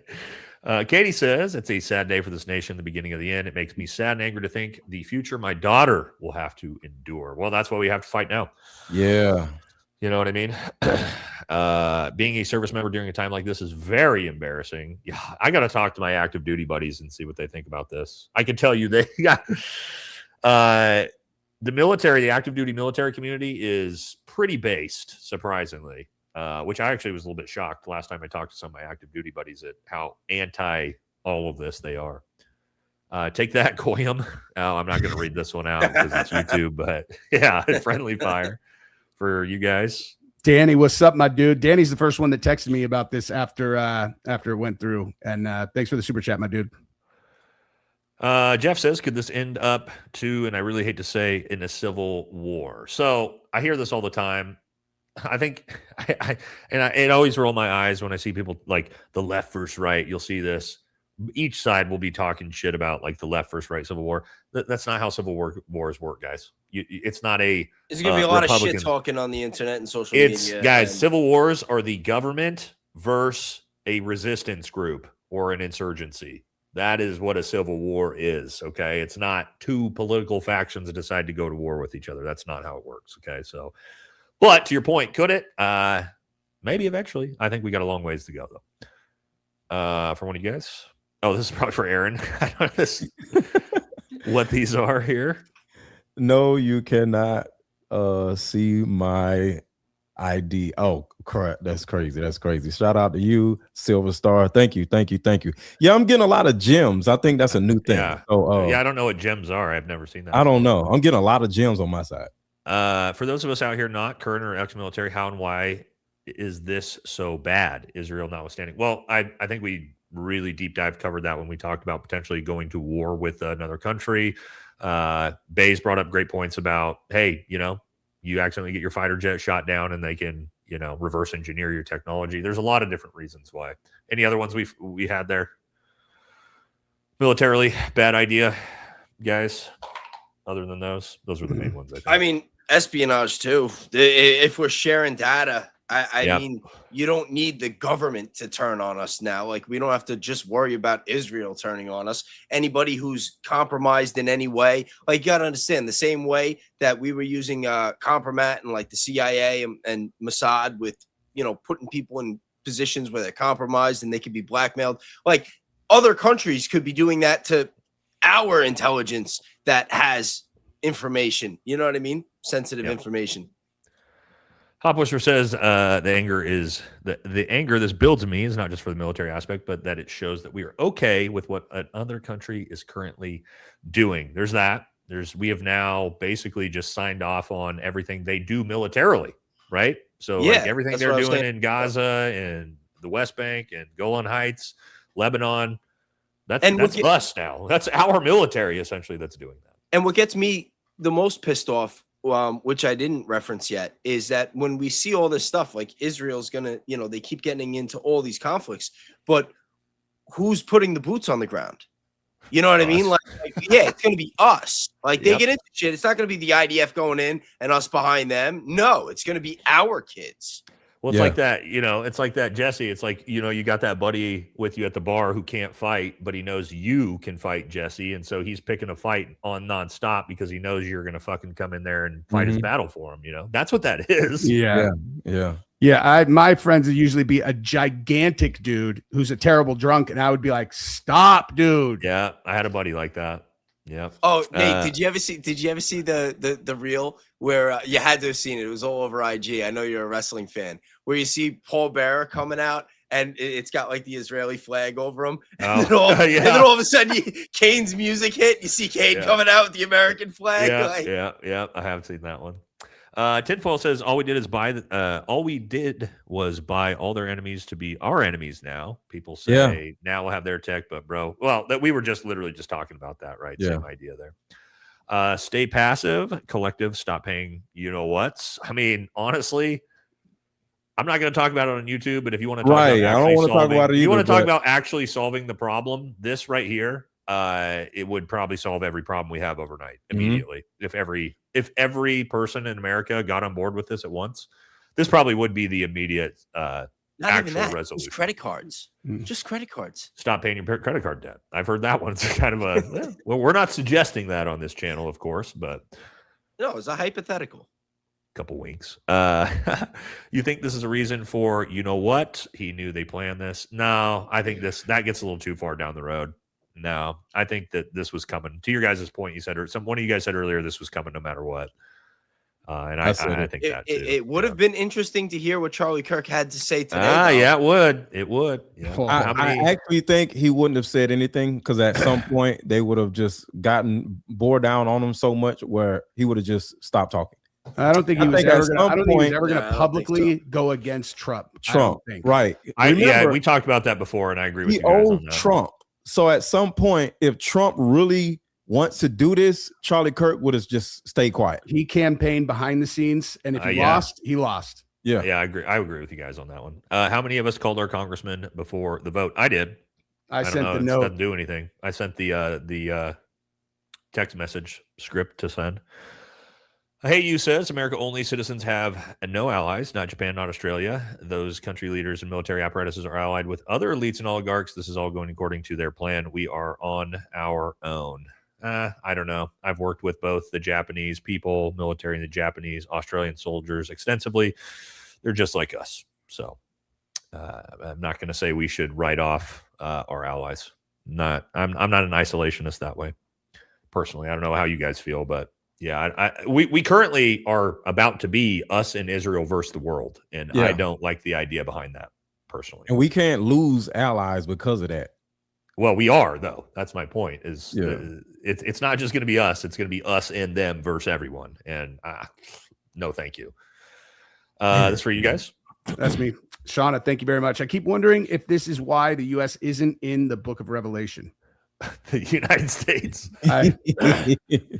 I have no strong or educated opinion on that. Thank you very much. Yeah. Mark my words, this shit will be tied to the mass surveillance with data centers and Palantir. Just look at Gaza. I 100% agree with you on this one. This is coming for sure. It's already here. Can't we control them now? Make them do what we want. We could. But we don't. For you guys. It's me. Volunteering for the libertarians. Government hates us. Yep. Yeah. Sad irony is that Republicans will be the end of the republic. The provision of evangelical faith and politics post World War II got us here. There's a lot of truth to this right here, especially the second part. Yeah, post World War II, Schofield Bible, evangelicalism in America has been a big problem. Which I hate to say because I was evangelical and I no longer am, but it is what it is. Jeff says, I'm glad to see you all bring the light in the darkness. That's what we all need to do. Thank you. For you guys, these are more of the gems. Oh, that is mine. Ali Son Bittner. Shout out to the gems. Thank you so much, Silver Star. Merging militaries and intelligence. Oh boy, WTF. Well, we're here for you guys. Hillbilly Hitman says, that's a great name, dude. Hillbilly Hitman says, Iran steals U.S. secrets via Israel, a future story. It's, I can't even if we could see every actual move that's at play right now, I think it would be very disheartening. Yep.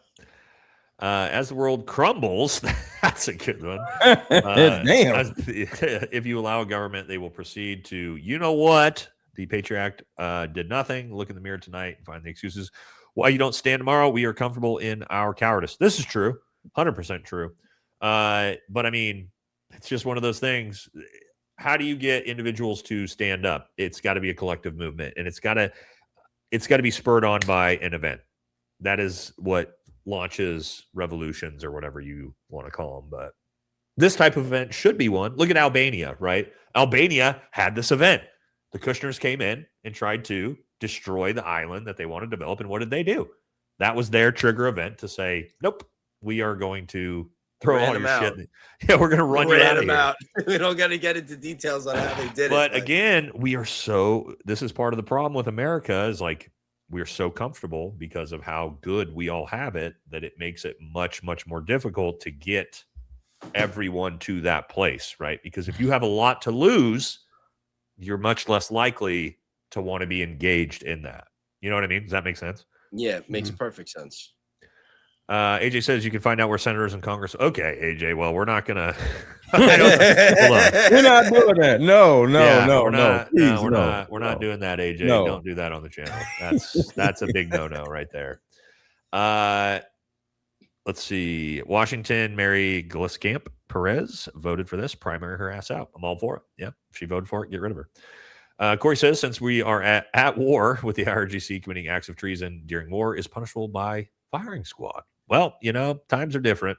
All the things that we used to do, can't even talk about it anymore. How about we stop funding the Department of Defense until they can pass an audit, exclude normal pay to our soldiers, keep the funding, but everything else is funded until they can actually pass an audit. Well, I mean, it seems fine to me, but we're not going to do it, dude. They have no idea where the money goes. They seem to be going the opposite route, and they want to push a Rubio Hegseth ticket in 2028. Oh, now that the JD Vance and Erica Kirk one freaking burned to the ground. Everybody support Nate's Friends Horse Rescue. Yes, thank you guys so much for those of you who donated to the nonprofit that we're working with. Horse Rescue? What happened? Oh no, it's a nonprofit here locally that I'm helping support. It's a horse and animal rescue that also then works with homeless veterans and veterans with PTSD to basically rescue animals, but then also get those animals get access to the animals for homeless veterans and veterans with PTSD to try to help both the people and the animals. So that's dope. They were very appreciative. You guys were super generous. So thank you very much for that. You guys? Yeah, Crochet Crafts and Crime. That's a great name. It's rands, not dollars. Well, thank you very much. Thanks for keeping us updated. Hi from South Africa. It's wild how people all over the world are so, interested in stuff like this. Yeah. Welcome everybody to the Kofefi era of American history. Yep. Corey says, I'll say it with some money this time. We are at war with Iran, acts of treason. Okay, I can't read that again. This is my understanding during enlistment. What changed? I don't know. What did change? What changed? Like that used to be normal stuff. Like you committed treason, you were punished for treason. Now it's just like, well. The atrazine in the water that made the frogs gay. There could be that. Thank you, brother. Chris says, so I guess enlisting now would be a harder pill to swallow. How can I serve my country when it doesn't serve itself? Yeah, I mean, this is a tough sell right now to young. Also, yeah, to like Gen Z. Here's another problem. Gen Z is so based, and that is your demographic to join the military. Young Gen Z males are the most based. I promise you. But my kid is 16, and his friends come over, and some of the shit they say, I'll be like, whoa, dude. Like, that's a lot, right? When you're talking about like based and stuff like that. So how are you going to get them to join now? Right? They're not going to sign up for this shit. Do you guys know football is an indoctrination method for the military? Oh, I'm sure. Yeah, it makes sense. Okay. Just so y'all know that. So Yeah, sure. sports in some type of way, but football is about indoctrinating people into the military. Yeah, I mean, that makes sense. This December, thank you very much. This December, the automatic registration for selective services takes effect. Conscientious objection is not allowed anymore. What are they planning to do with us with these two mixed together? Draft? I don't know. Nate, your volume's out. I said, let me give you some context to that. That's not, it is accurate, right? But let's be clear because we're not here to fearmonger.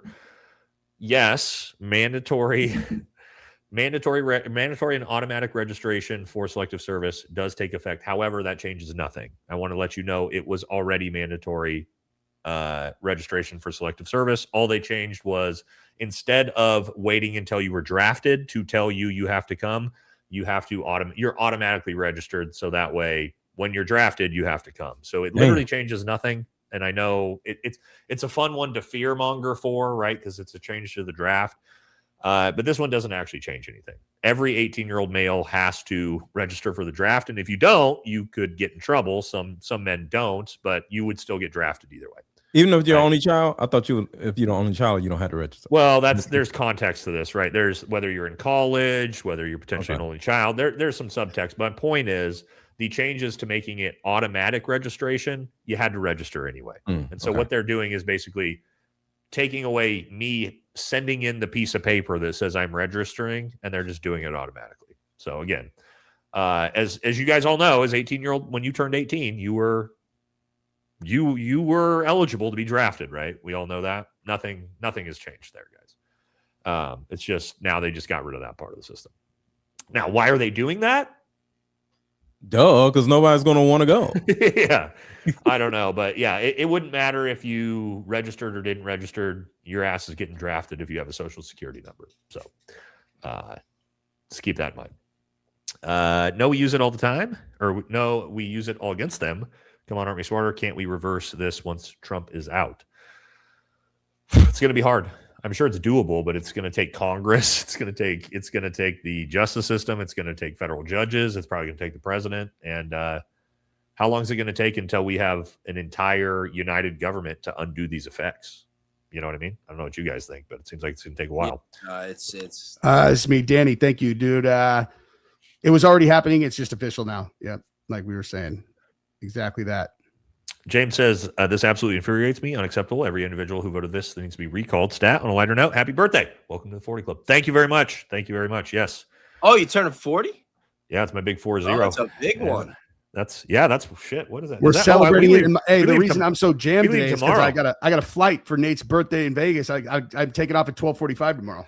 Yeah, Nice. that's tomorrow. That's why I look so fucking tan, son. Yeah, Jesse will be there. Oh yeah, I told the guys, or I told the chat yesterday, Jesse, since we're gonna have everybody out there, we'll have me, you, Dan from Heavy Duty Country, Jake Shields, a bunch of people. If we aren't too hungover Saturday and try to do like a group live stream, I don't know if we'll be able to. We should definitely. We should try though. That. Yeah, we should try. Okay. Yes. Straight to the bin. Thank you. Aaron says, hey, Nate, AA Ron here. Love the channel. Got an off-topic question for you. How does a person make a profit from their labor? We make an equal exchange for our labor for money. Where is the profit? Are we owned by the government?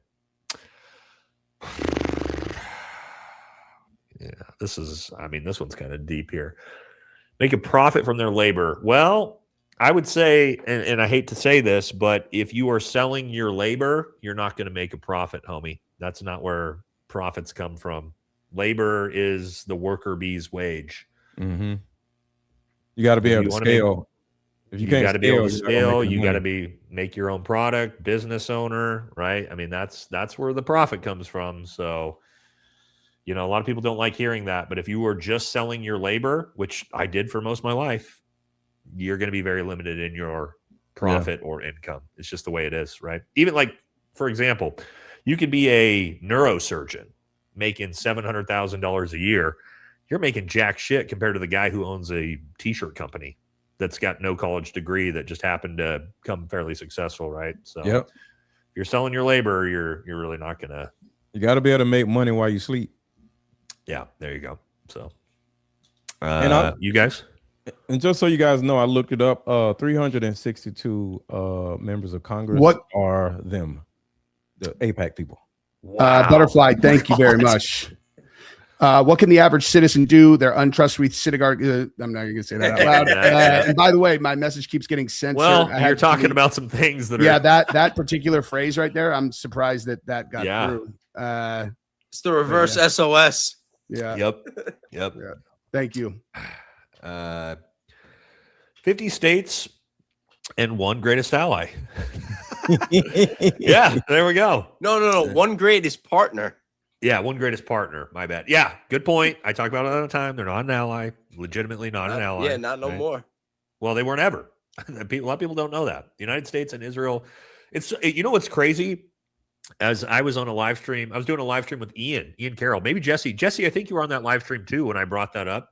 Yeah, and I was like, "Hey, I know you're the one who told me that." And I'm like, just so you guys know, Israel's not an American ally. And Ian was like, "Wait, what?" And I'm like, "No, really? Like, officially, Google it." And he Googles it on stream, and he's like, "Has America ever had any treaty of alliance with Israel?" And it's like, "No, block." And you're just you realize you're like, "Oh shit, they're They're literally not our ally, Mhm. like objectively. But we just think about how crazy that is. We just merged our military with a country that is not even an ally with the United States. Now is not even under any kind of legal agreement to like come None. to our aid. With None. a country that stole our nukes.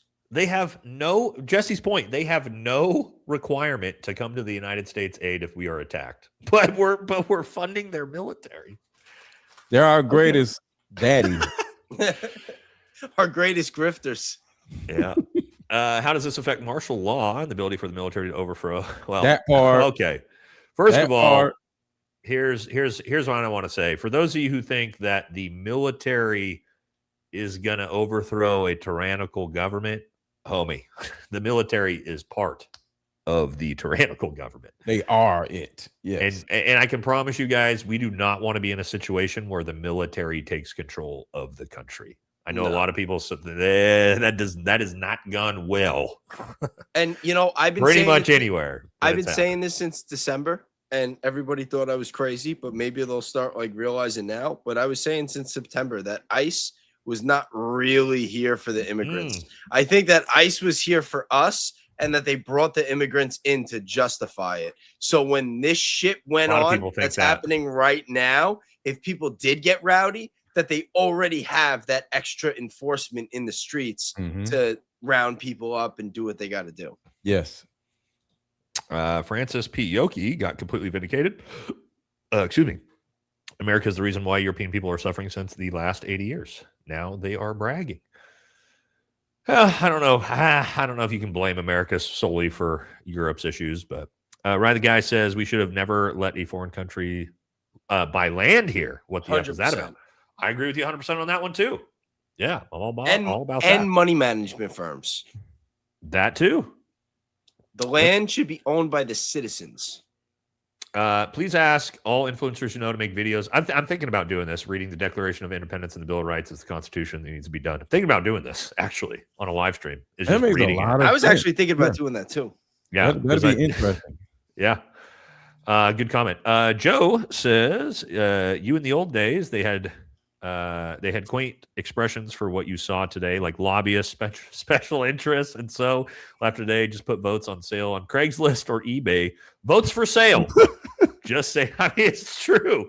They did. They used to try to lie to us, right? And gaslight us a little bit. They don't even try anymore. No. It's just like think about how hard they tried to work for consensus on invading Iraq. Versus like that's my point. They built an entire elaborate storyline behind it, you know. Now they're just like, fuck you guys, watch this. Merge the military. How long until they show up at our homes and remove us? Watch them. You know what? Well, I mean, that was Mr. Letgo's point, is they ain't American. So they don't have to necessarily abide by the American Constitution. But that means we can let me be quiet. Let me shut up. Yeah, that was probably a good one to stop. I know where that one was going. I know, right? Keith says they already set up the surveillance infrastructure with the Patriot Act. True, AI is going to fine tune it and identify all who oppose anything the government do with our greatest ally and be labeled a you know what. Well, the flock cameras are going to help and assist with that. And yeah, the surveillance state and Palantir stuff scares me because I've been using Palantir for a long time. For those of you who don't know how it started, it was developed for the CIA and special operations. It's literally the software we use to target people in war. And so, yeah, I'm very, very concerned that that's being used on American citizens now, which it is. For one of you guys. Fuzzy Balls. What's up, dude? Russia is freaking awesome. No LTQ plus religion and no GMOs and no fluoride in the water. America, I didn't know America hated me this much. Well, I mean, all right.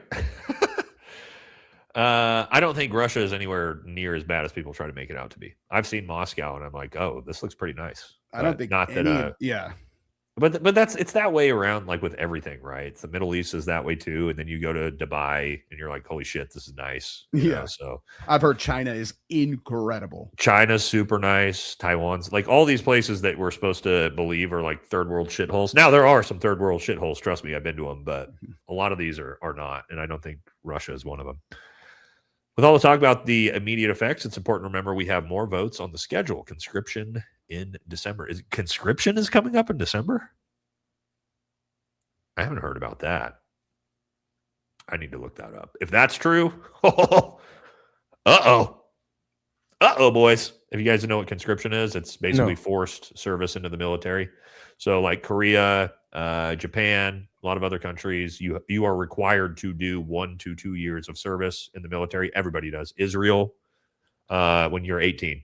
So you turn 18, you join the military. Literally everyone. See, but that actually has the potential to be a good thing if 100%. the government is acting in our interest. I've always 100%. believed that. Yeah. It works out very, very well for a lot of countries. Would it work in a country with 350 million people? Could we even facilitate that many people in the military? Probably not. But for smaller countries, it does work. It does work pretty well. And also it like establishes discipline, like a lot of these things that is not bad for young people to have. So Yeah. The military in itself is a good thing. In LDS, the Mormons, they have like the same age, 2 years. They all go on a mission and they go somewhere in the world. They don't get, they get to like request, and they work as basically like Mormon missionaries, and they go out and they go door to door to sell to.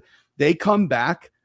That's why they're the best salespeople on earth, dude. It's because they went from 18 to 20 out in the world trying to sell a religion to people for 2 straight years with no other purpose. They're hustlers and they're extremely good at it, dude. I don't think it's a bad thing. And it's like, it's not even just about the military. If you were to just take like 18-year-olds and be like, you got to do construction for a year, you got to join the military for a year, you got to do like a job that's going to be, not like hard manual labor, but it's going to give you some discipline. Yeah. I don't think it's terrible. Yeah. But at the same time, I don't think we could facilitate how many kids turn 18 every year in America. I mean, that might be something for Chat GPT, but yeah, that's that could be AI if it's hundreds of thousands of people, it's like we probably wouldn't be able to even facilitate that in the military. It'd be too much. But again, I don't know. I have to look into it. How many people, or how many who voted yes without reading Section 219 and also said nothing about Christian clerics who were spit on, nuns kicked out of the pavement, congregations are being stomped out of their homes over there? I would bet a majority of the people in Congress did not read the bill. Agree. They just said, yep, I'm Republican. Trump will make sure he primaries my ass if I don't vote yes, so I'm going to vote yes. And the ones who did ask about it, they got like the break. They're like, oh, all it means is that they fill in the blanks and whatever. They're all right. Yep. Where do you think the bill was written? Geez, I wonder. Yeah. That one, I think we all know the easy answer to. Remember the exploding pagers? I think we moved on too quickly from how crazy that was. There's a golden one in the White House, if you guys didn't know about that.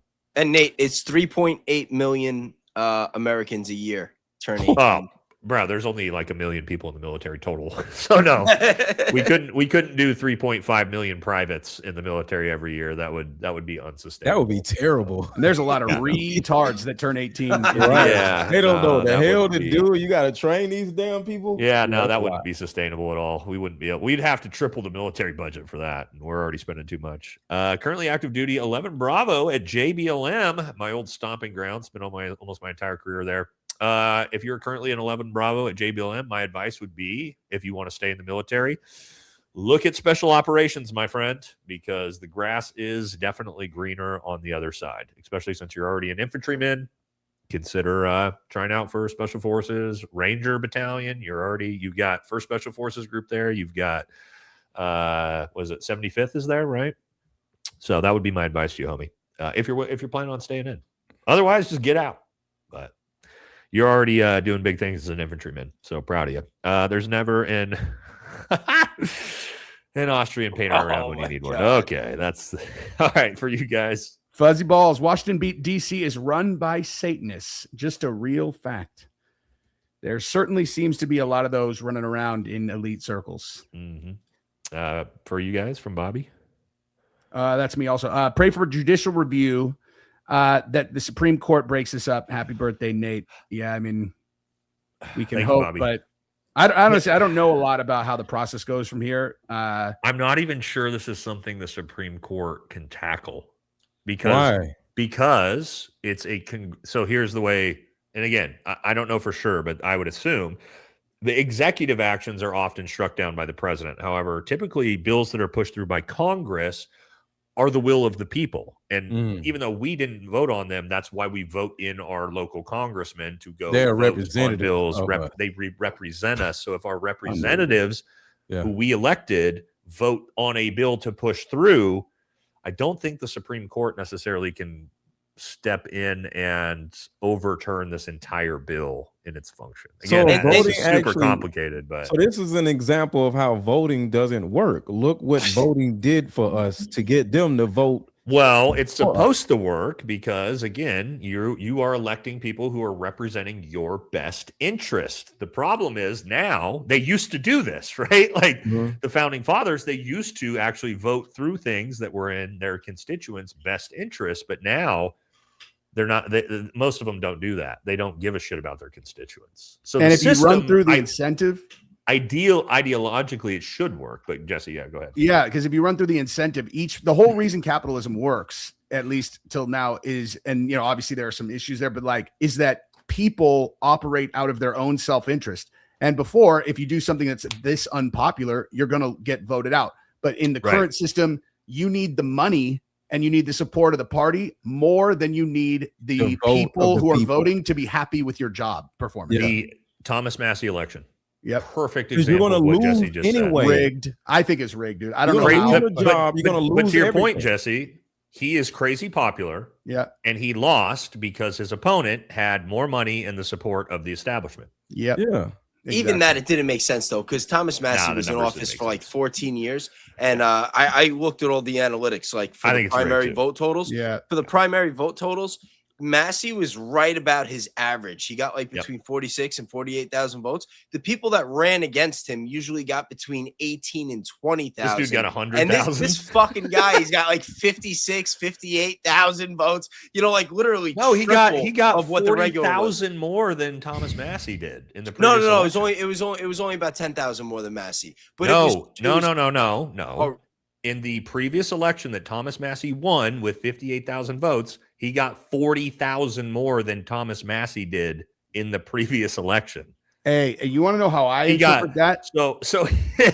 So 40,000 extra fucking votes somehow showed up in that district that weren't there. Oh yeah, before. no, that's what I was saying. That Massey's Yeah. numbers were consistent, but that Right. the other guy. That's That's my why point. I said, because he got. So where'd those 40 extra 18,000. This thousand was fucking votes 58,000. come from? That's why I Yeah. said it was tripled. I just worded it different. Votes are Yeah. like streams in music.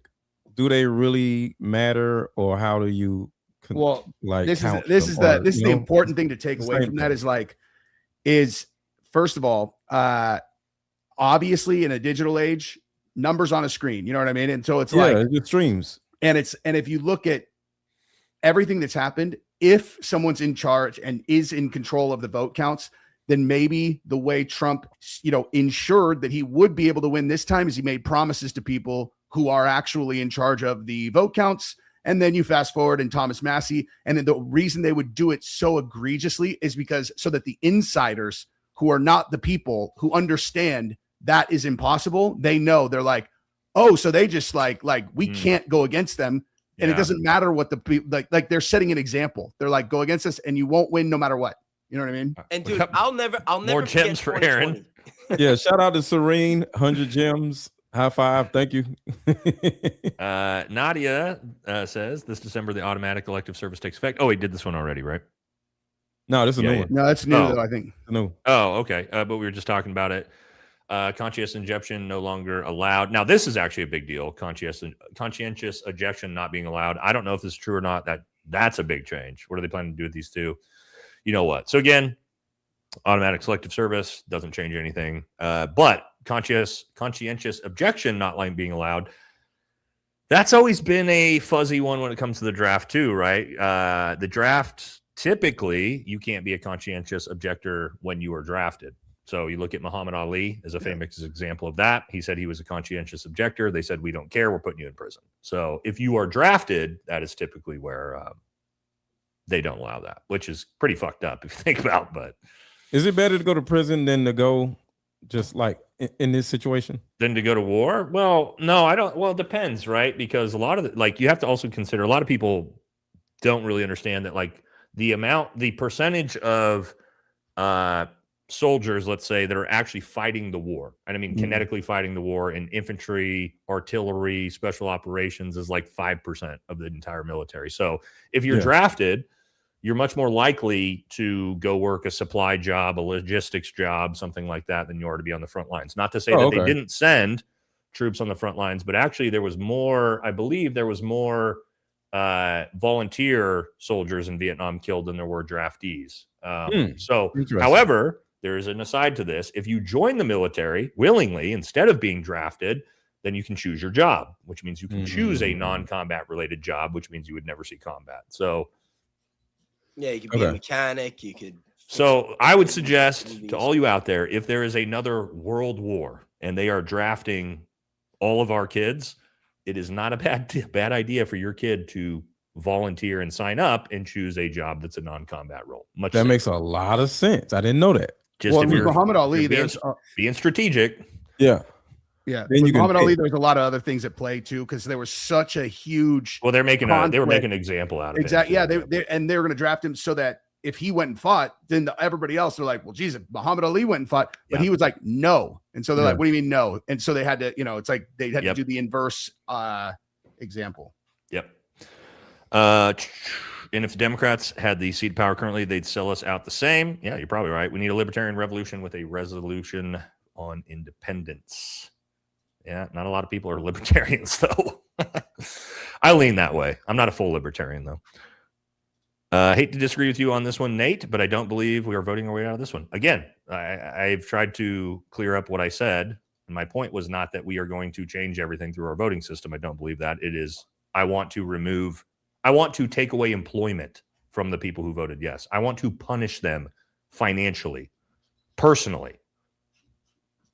You know what I mean? That's what I mean. Yeah, no, I voting them out. That 100%. I was just looking at the systematic aspect of it. Even if that means, let's say, Dan Crenshaw's seat, right? The guy who replaced Dan Crenshaw is just as big of a piece of shit neocon as he is, but at least we got rid of him, right? So that's my point with that. That was a big visible victory too, where it's like, right, exactly. We didn't get anything better voting wise by the replacement, but this you guys. MTN Star Studio, thank you very much. Says minimize tribal supremacy, nepotism, MTSN. I'm not sure what that is. Nepo. Transparent ranked voting, term limits, some simple solutions towards improvements. Term limits is a big one. All that makes a lot of sense. Yeah, term limits. We've been talking about that. I don't know about term limits. Look at Mitch McConnell. He's doing a great job, dude. Weekend at Bernie's. Yeah, for you guys. This one's me. Dump's whole agenda has been based on WWE lies and chaos. This is America, not dumb WWE. I mean, one thing I was talking about today was like, just imagine if, because I was talking about some like the Charlie Kirk thing, and I'm like, let's just say hypothetically that he was alive. Imagine how much money he could make as an individual person that faces no prosecution, no matter what, during the Trump administration as an insider, because they're all just robbing with both hands, dude. Yeah. We need to stop paying taxes. I think this would, if you could get all Americans to do it, I think this would probably solve pretty much every problem, because they'd have too many people would be afraid, because there's a certain demographic or of course people that would all go to jail, and another demographic that won't go to jail, and people are afraid to go to jail because they're going to lose everything, and they're like, oh my God, what if it's me that go to jail? Like I think the president will come out and say, okay, I see what y'all are doing, so this is what we're going to do. This amount of y'all are going to go to jail, and the rest of y'all are not going to go to jail because there's not enough room in the jail. But we're going to fill all the jails up. Yeah, you're right. Yeah. And then y'all going to go to jail, and the rest of the people aren't going to go to jail, and we can't do nothing about it. So y'all are good, but some of y'all going to go to jail. Yeah. DJT's mentor, Roy Cohn, Trump hung out with him a lot when he was young and handsome. Possibility Trump is in the files with, scandalous enough to commit, to cover up. Maybe. I mean, I think he's implicated, but again, I don't fucking know, man. You know what I mean? How much money has his family brought in so far this administration? $3 billion. I think it was 6. It's No, I think And- that's and what, it's I think crazy, that's that, well, actually, I think you're right. The family. Yeah, the family. Yeah. You got to remember, his sons are like in the runnings for all these giant contracts with the DOD. That's just the money you know about, dude. Yeah, This one's for you guys. Yeah, this is me. Bush lied, Obama lied, Trump lied, Biden lied, Trump lied again. The only thing that is guaranteed is that we will be worse off every 4 years. That's true, sadly. The best way to simply not pay taxes and not file taxes, no taxation without representation. I mean, you can try it. You guys are brave. I'm not brave enough to do it. I wish I was. Dude. I'm always paying my taxes because it's the easiest way for them to come get me. Yeah. The only thing that would affect these people would be to affect the power of their wallets. That's the only way they feel. So I do like that. I do like the idea of hitting them in the wallets. Less 1984, more 1776. Nate, you're saying the answer answer loud and clear, and these guys can't say it. We have to vote Democrat in the midterms to get rid of MAGA and then decide what to do in 2028. Look, for me, it's not about putting Democrats in power. Like I said, it's about punishing the dipshit Republicans who voted yes. And so I'm all board on that. I know the guys aren't necessarily on board with that, but I mean, everybody's got their own opinions. So on the day the senators vote, get a crowd and microphone out in front and use the voices of the people. You can't wait till after. There is no after a vote with your voices. Stand, speak loudly as one. That goes into Aaron's point of what he was saying of getting active and getting involved. It's for you guys. Vote them out and then become a lobbyist. This nation is fucked. Yeah. The problem though is that the way the entire lobbying system works is through corruption and bribery. Right. And so, and like the established lobbying places, they're not going to hire you. And if you somehow get in there, you're just going to all of a sudden be faced with like, wait a minute, how much are they going to fucking pay us for this, dude? I think there's a whole lot of if you can't beat them, join them. That goes on. That's how it always ends up playing out, dude. I think you're right, Baze. I think a lot of politicians get in for the right reasons. Yes. And then they see like, this is fucked. Yeah, they're like, whoa, this is what this is? Well, I might as well grift and make money while I'm here too, baby. I mean, and it's like once you realize if you get any type of job, right? I sold cars before, right? And then at some point, I'm like, damn, I'm not making as much money as I think I need to make, or this person is making more money. If there was an avenue for me to do this, and then I make 10 times more money than I'm making now, and then I just have to do this and do that, and it's not against the law, it's just something that you can do as an option, I'm going to do it. So I think, and it goes back to what I was saying, voting sounds good, but like you guys are saying, once you get in there, you're going to get lobbied to death. Yeah. And Obama said it, he said it one time when he was like giving a speech or talking or something. And he's like, people, when they get into office, they become the president. They think that they're going to be able to do this stuff. And then they find out that the stage is already set. And it's like, all right, what's the one thing that you really want? Like they get money. One thing. Yeah. The money is the only thing that changes everything. Like, give me some money and I'll say yes. Well, I think what happens too, and a lot of them talk about this, is like Baze was saying, they get in there and then all of a sudden the three guys with black suits walk into the presidential office and go, "Hey, sir, just so you know, you're not going to do any of that." And Putin has said that a million times. And he goes, yes, I am. And they go, no. Yeah, no, you're not. Yeah, no, they say, what's the one thing that you really, really want? Like, you can have that. You're not getting the rest. Or hey, you see JFK's portrait up there? So just a little advice. That's the way this goes, for you guys. It's Star Studio again. Thank you very much. Ian Carroll, Buyer App and Web, Software Brilliancy. Yeah, I mean, I said it before with the Buyer App, and I mean, I plug that shit all the time. I use Web for my research. It's great. Yep, so do I. The Buyer App is amazing.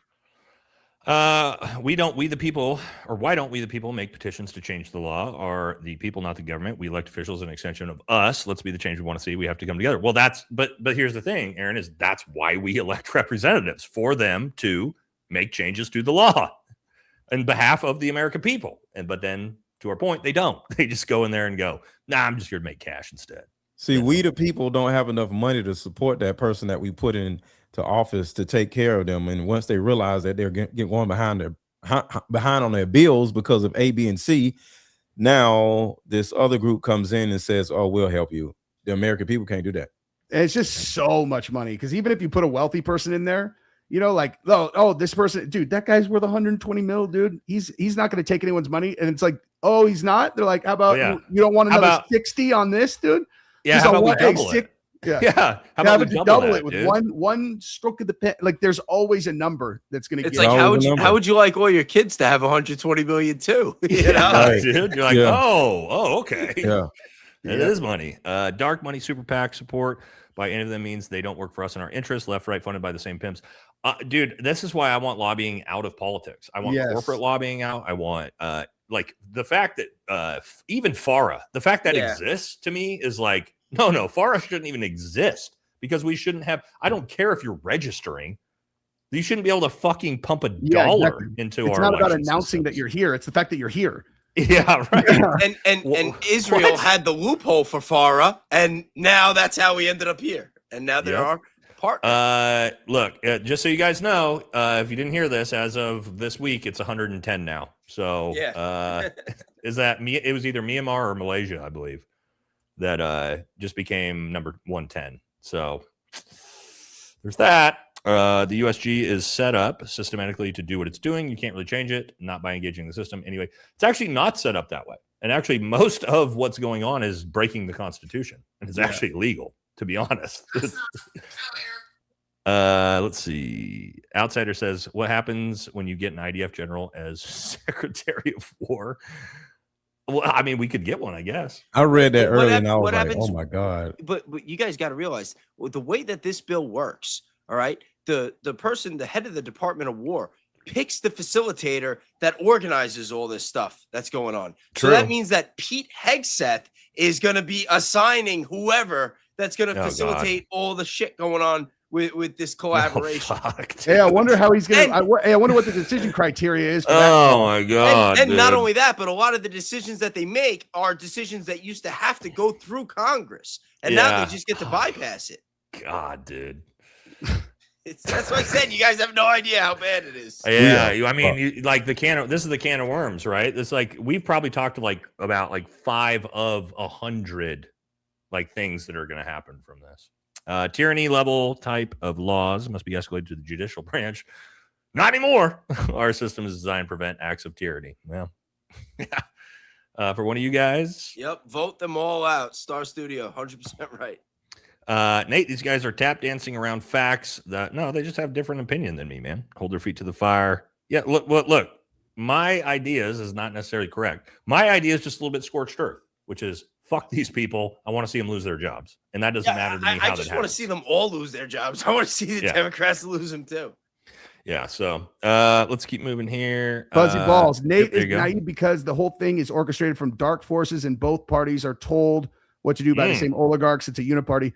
It's all wrestling, bro. It's wrestling. I'm definitely naive. I didn't work at some of the highest levels of the government that you've never had any idea or access to. But yes, Nate is definitely naive to how the system works. Good take, buddy. Well done on that one. All right, let's keep moving. My favorite way of spelling trees, fucking idiots sometimes, is tree soon. Time to start your own counter-Zionist party. Well, I mean, that's kind of what America First is. If you make some universal health care one of your policies, then you would have the election in the bag. That's kind of like what this populism movement sort of all has in common, though, right? Mm-hmm. Is sort of the anti-Z word. That's sort of like that. Is sort of uniting both sides at the moment, but it's good when anything that can make both sides feel like we're fighting the same fight is a good thing usually. Yep.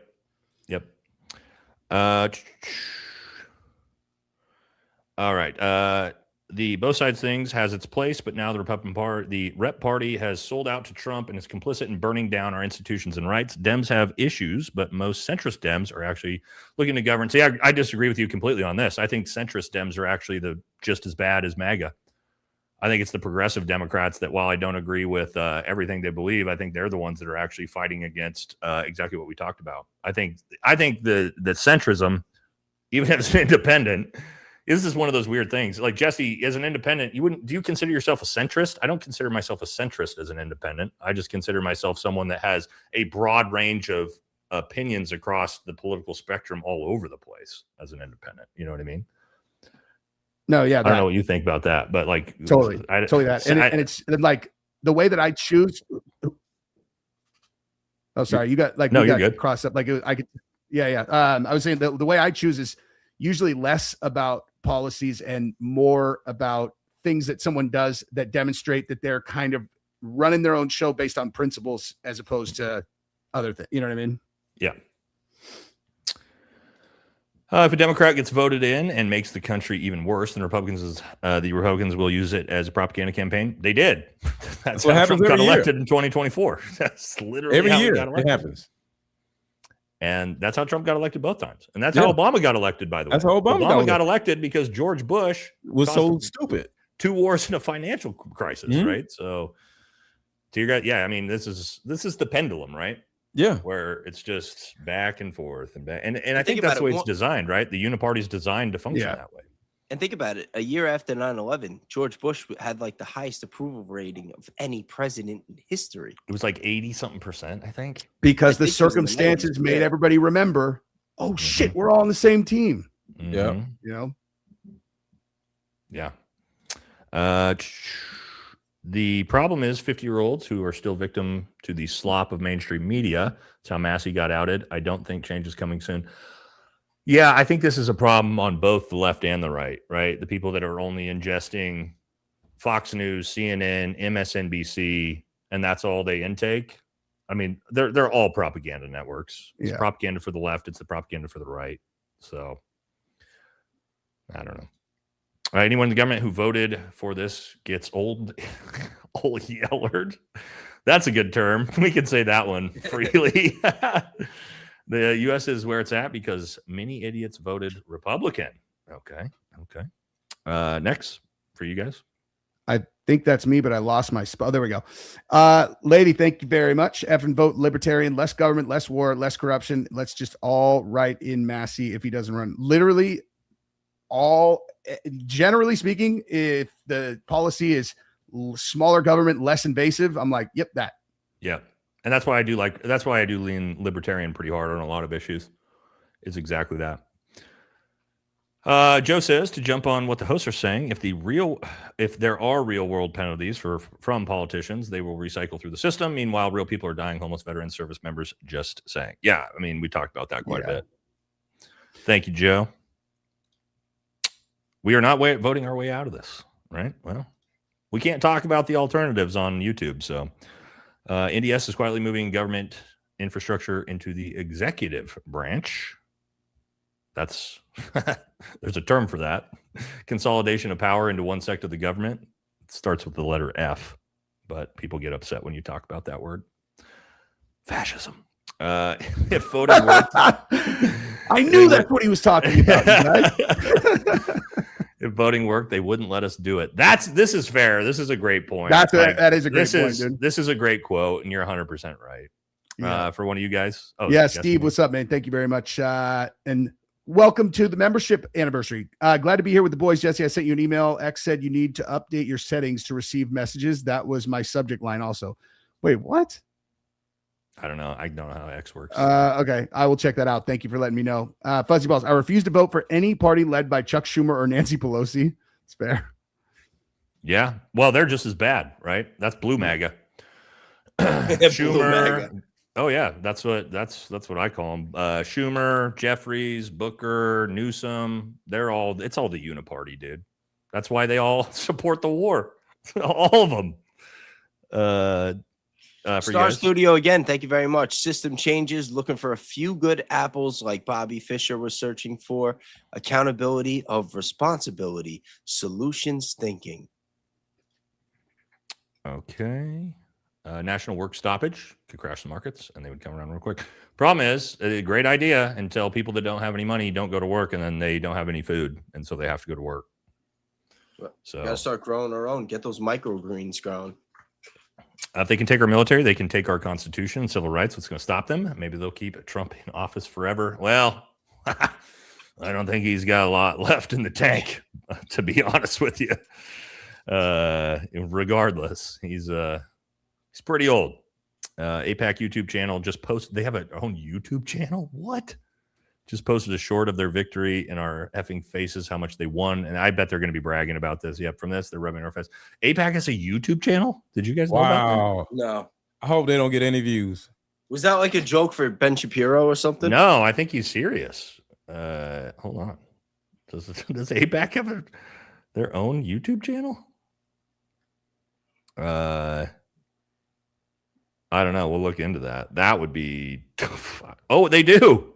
Oh my god. Oh my god. They do. It's right here. Holy shit. I'll pull It's it up. wild. I mean, they flexed on us after Massey too. Let's see. Pull them over here. Yeah, this is their YouTube channel. Motherfuckers. Look at this. Oh, Massey right there. Oh my god.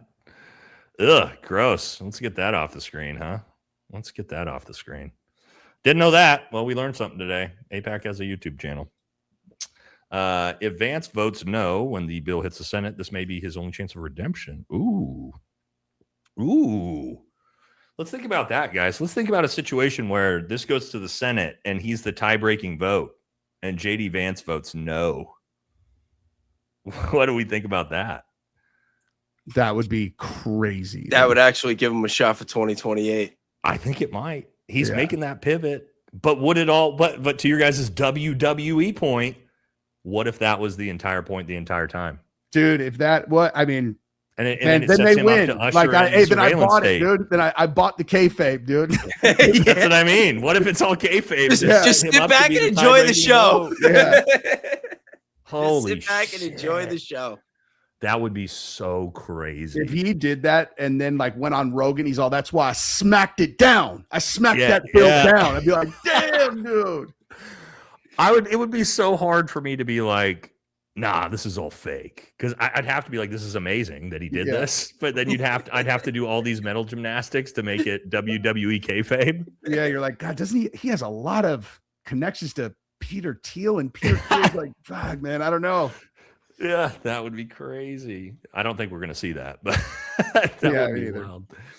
Missing the point, day one in office, they're calling donors. They're beholden to the donors. Yeah, this is true. This is true. For you guys. Treadhead valiantly, thank you very much. Spitballing, what if we require politicians to go through training similar to military doctors and it would vet scumbags? I don't think it would vet scumbags, though. Unfortunately, I just think politics just attracts... Because politics is power, and I think power just attracts people who want power. Scumbags. It just attracts the worst type of people, I think. Yeah. Vote out the traitors. Find a good and honest charity that serves your community. Deduct donations for taxes. I like that idea.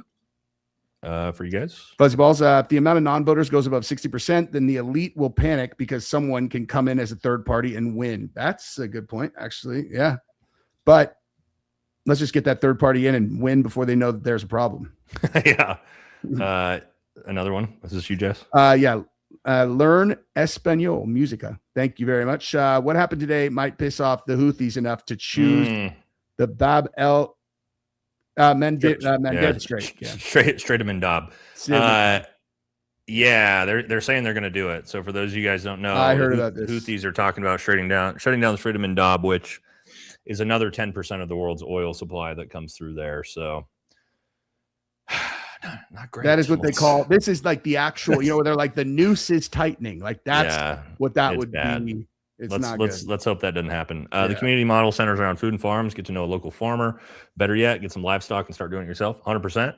Luckily, I live in a farming community, and my buddy Brian, who has been on the show doing the ballistics testing, he's got a giant farm. So we try to do our best with that, but that is a good thing to do. The response has to be multi-pronged. Vote, organize local, use your channels, contribute with time, gardens, effort, run for local office. Change starts with our communities. Agree. We have to engage. I think this is great. Great comment overall. This hit on a lot of points that we all made today. The Haunted Kiwi says the oppressed are allowed once a few years to decide which. This is a great quote. The oppressed are allowed once every few years to decide which particular representatives of the oppressing class are to represent them and repress them in Parliament. That's Lenin, what I'm saying. State of Revolution. That is a very good quote, even if That's it's from what I'm Lenin, saying. right? That's a good quote. We sit around just waiting on somebody else to come and oppress us. That's what I'm saying. Nurse Kate says, "Thank you so much for your bravery, guys. Sincerely, not Benny Johnson's wife." That's an inside joke. Yeah. Longtime sub of literally all you guys on a secondary account. I logged in. You guys are nuked. Yeah, we were. We got nuked from orbit about an hour into the show. It's fine. For one of you guys, this is me. Yep. Thank you, Bobby. Center right, center left, and independents need to form another Tea Party movement, but bigger than the 2009 version. Massey could lead it.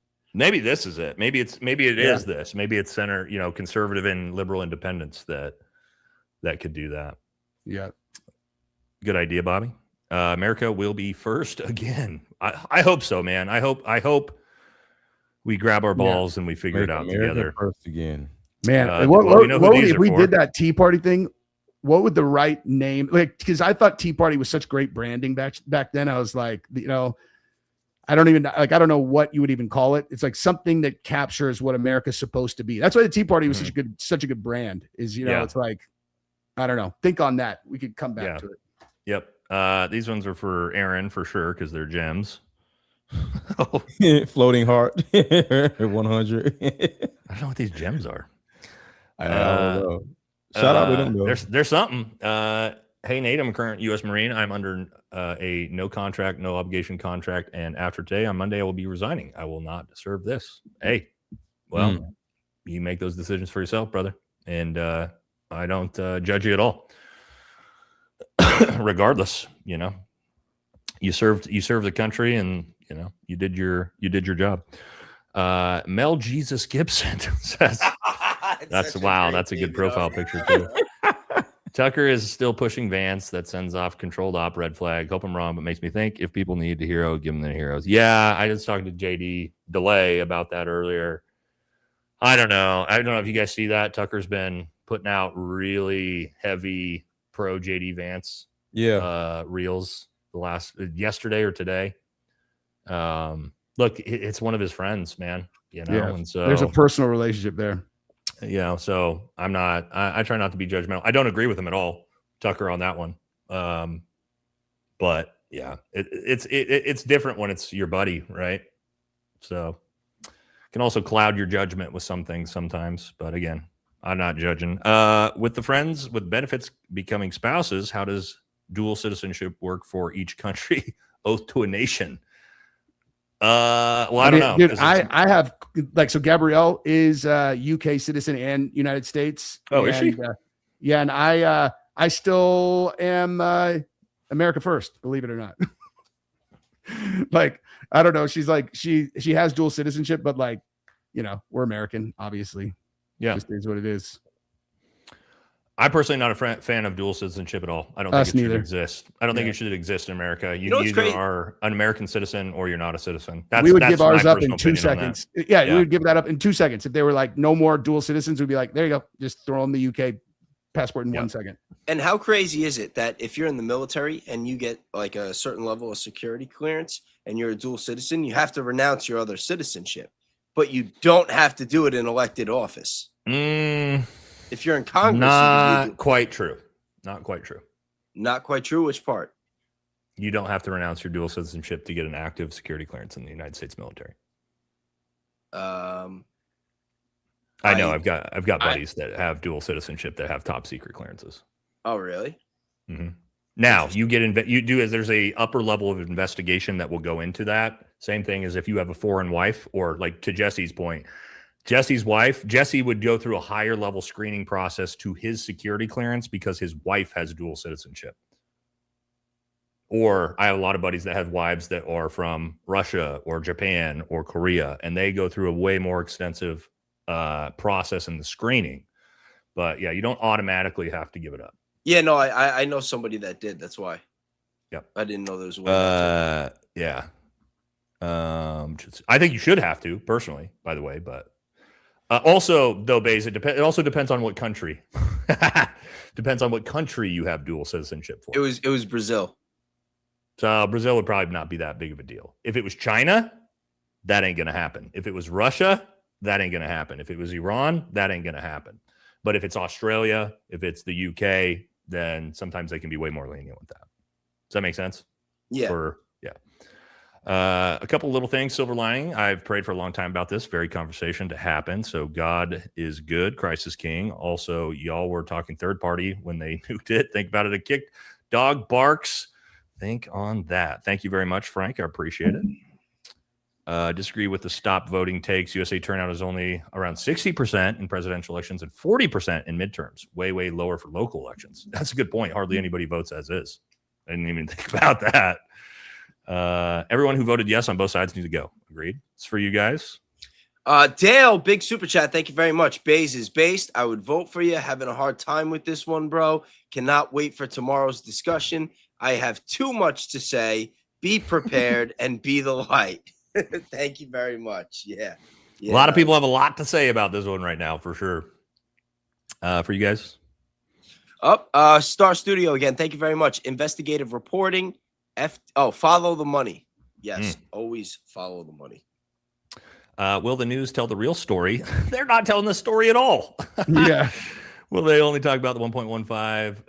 The answer, nothing will change. They won't even know. Yeah, they're not talking about this at all on the mainstream media. No, they're all talking about the Nolan Wells case. I texted you guys about that earlier. Yeah, wow. I showed. It's going to be another story. I showed this, and it's not just the mainstream media; it's also social media. Like we saw this fucking live stream got nuked from orbit, right? Yeah. And I showed this on my video earlier. I logged into my Twitter. My X account is not set up. So it's like basically a blank profile. And it even says set up your profile. And I showed people, hey, if I click X on an account that has nothing, what is the feed going to show me? Right? Is it going to be this story? Well, guess, do you know what it was? All my feed was? And that's a generic count, just what X is pushing. Andrew Tate, Donald Trump's body double, Andrew Tate, Donald Trump's body double, and then like one other thing. And I was like, yeah, this is the slop news feed, right? This is what they're pitched, but not a single word about this. And this is the biggest story of the day. You know what I mean? But they didn't even have it in the algorithm. So. In a lot of years, it could have been the biggest story of the year. But this year's just been so this crazy. is going to be out of the news in a week. Yeah.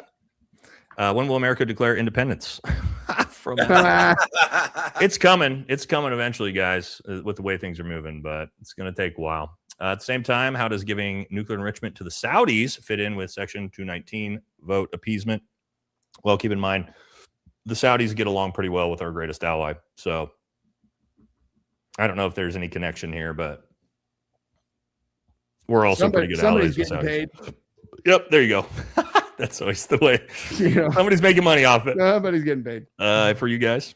JP Sears is the best for quick comical education. Yeah, I love JP. He's great, dude. For you guys. Shout out to Coco Feather. Now all Americans have a common enemy. Protect the children. See, this is the optimism take. Protecting the kids. So yeah. This is the optimism take, right? Yes. Like this hopefully will unite the country. Yeah. Let's see if it does. Friend of the show, Bibi Netanyahu says, chat is super censored. Well, thank you, Bibi, for you guys. Oh, this is more gems. So that's me. Adam, what's up, brother? Cops staying in my house again for my X post. This time it was local PD, not state. I posted that vid on X and YouTube. All right, we'll definitely that's watch real. it on the That's next real. show. So you guys remember that viral clip in Texas of the two law enforcement officers who walk up to the door and they're like, hey, we saw what you were posting about Israel on X. Yeah. And he's like, fucking, yeah, whatever. First Amendment, get the fuck out of here. Stay off the grass. That's Adam right here. Oh, that's wild. What's up, his dude? house. Yeah, that's his house. Yeah, God bless you. Now. Yeah, that was like 6-7 months ago. That was super viral. But yeah, that's Adam. That was him. Damn. Crazy, huh? Apparently he said they did it again. Nice work for putting that out, dude. Yeah. I'm following them now. Yeah, that was a big deal, man. That one went super viral. In my opinion, our only hope is a new party in 28. 93% of our politicians take money from AIPAC. Massey talked about organizing new power. We talked about that all day today. I'm 100% on board with that, guys. Yeah. That's exactly what I want to see happen. I'm just how do you get it across the line and make it serious as a third party, you know?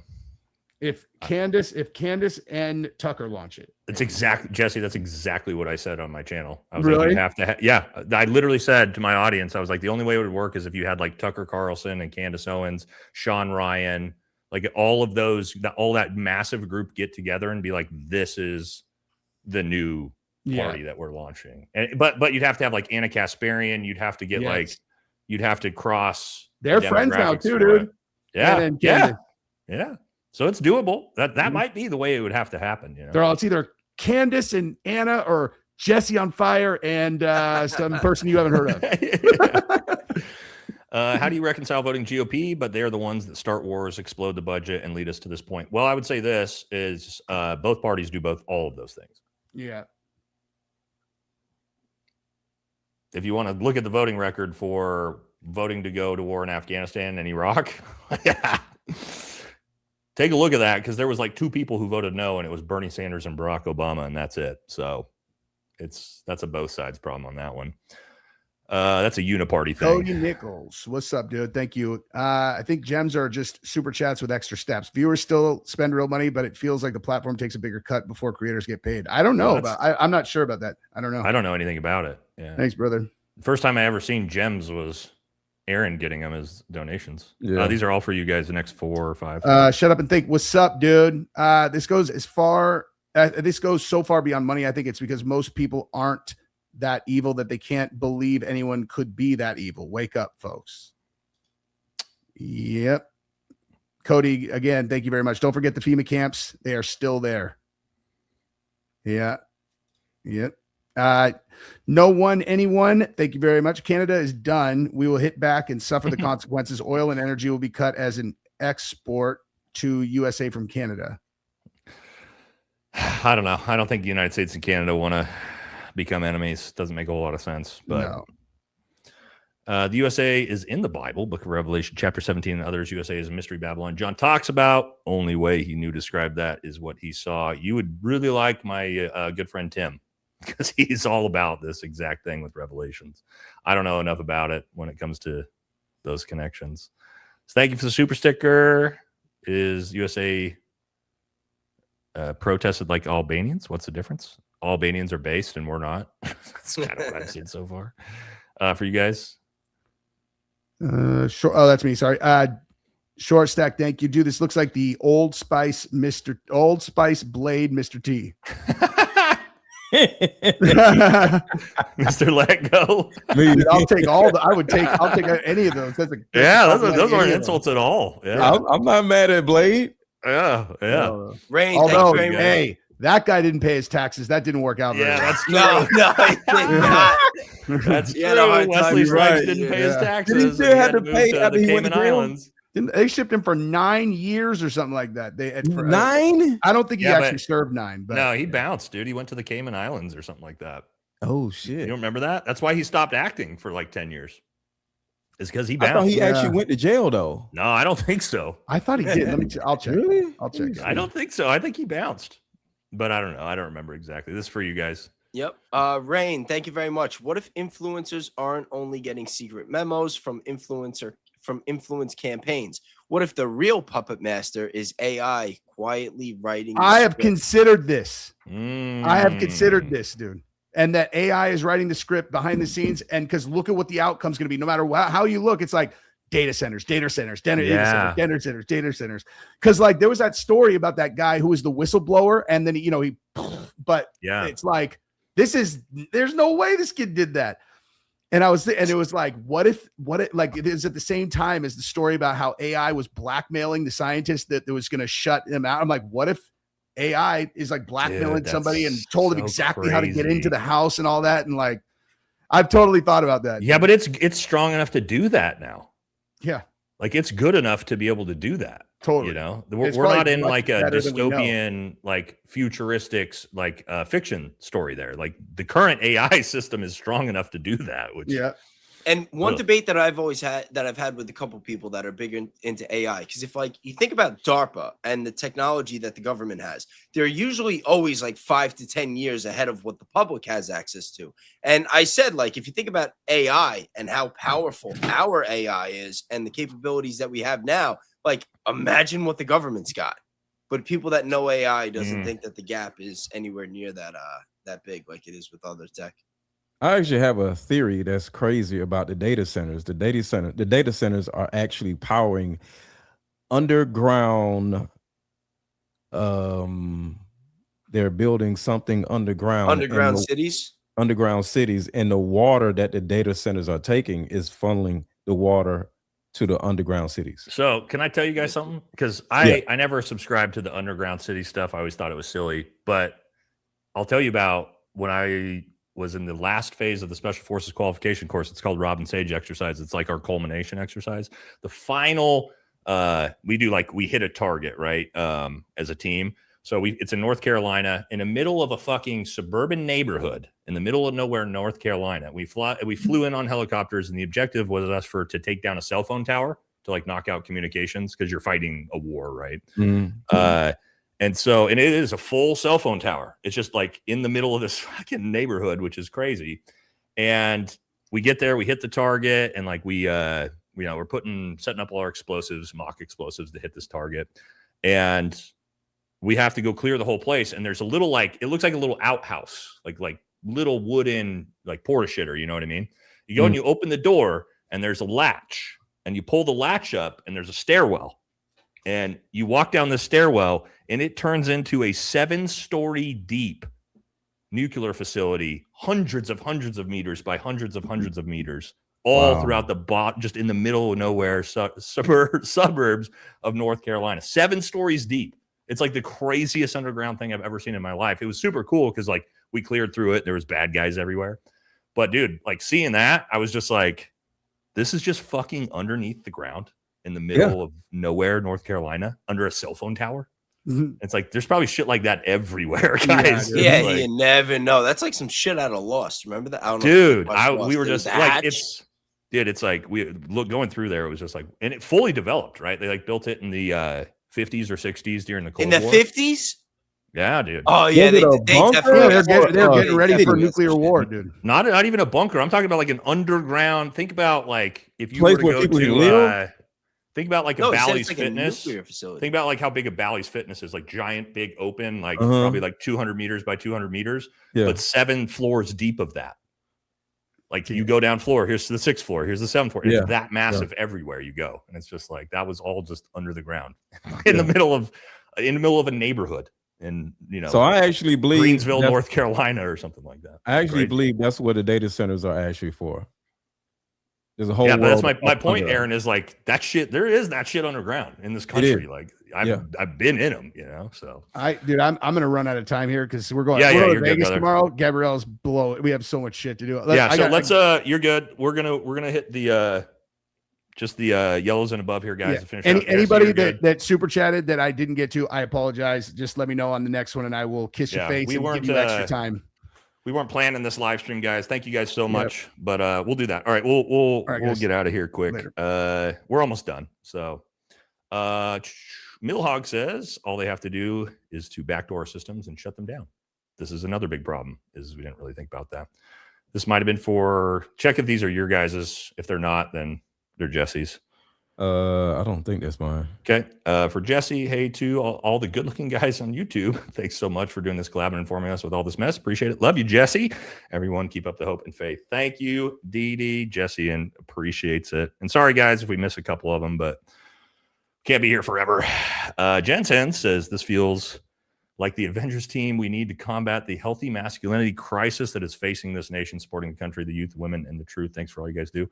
Yeah, that I agree with. I have a big push of that on my other channel. Censored as well. Here's $10 to say F you. Thank you. Bobby, thank you, brother. Says, I wonder what the rest of NATO is thinking about this.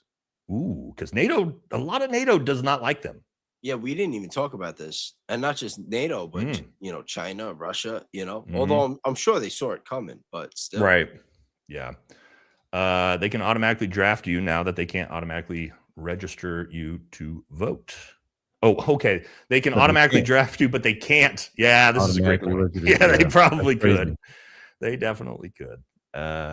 Bobby says, happy 40th, Nate. Thank you, Bobby. Appreciate you. Is this for you guys?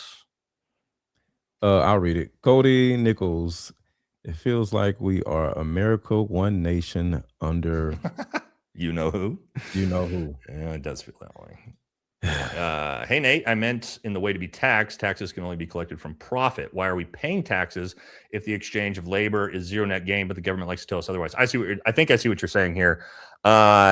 Well, I would say this: start an LLC, my friend, because when you start an LLC, all of a sudden you can write off your expenses Yes. on your taxes. And when you are using your labor, right, if you are working, the government says you can't write any of that off on your taxes. So one of the cheat codes, you guys all have, I'm sure, have LLCs, right? Yeah. Yeah.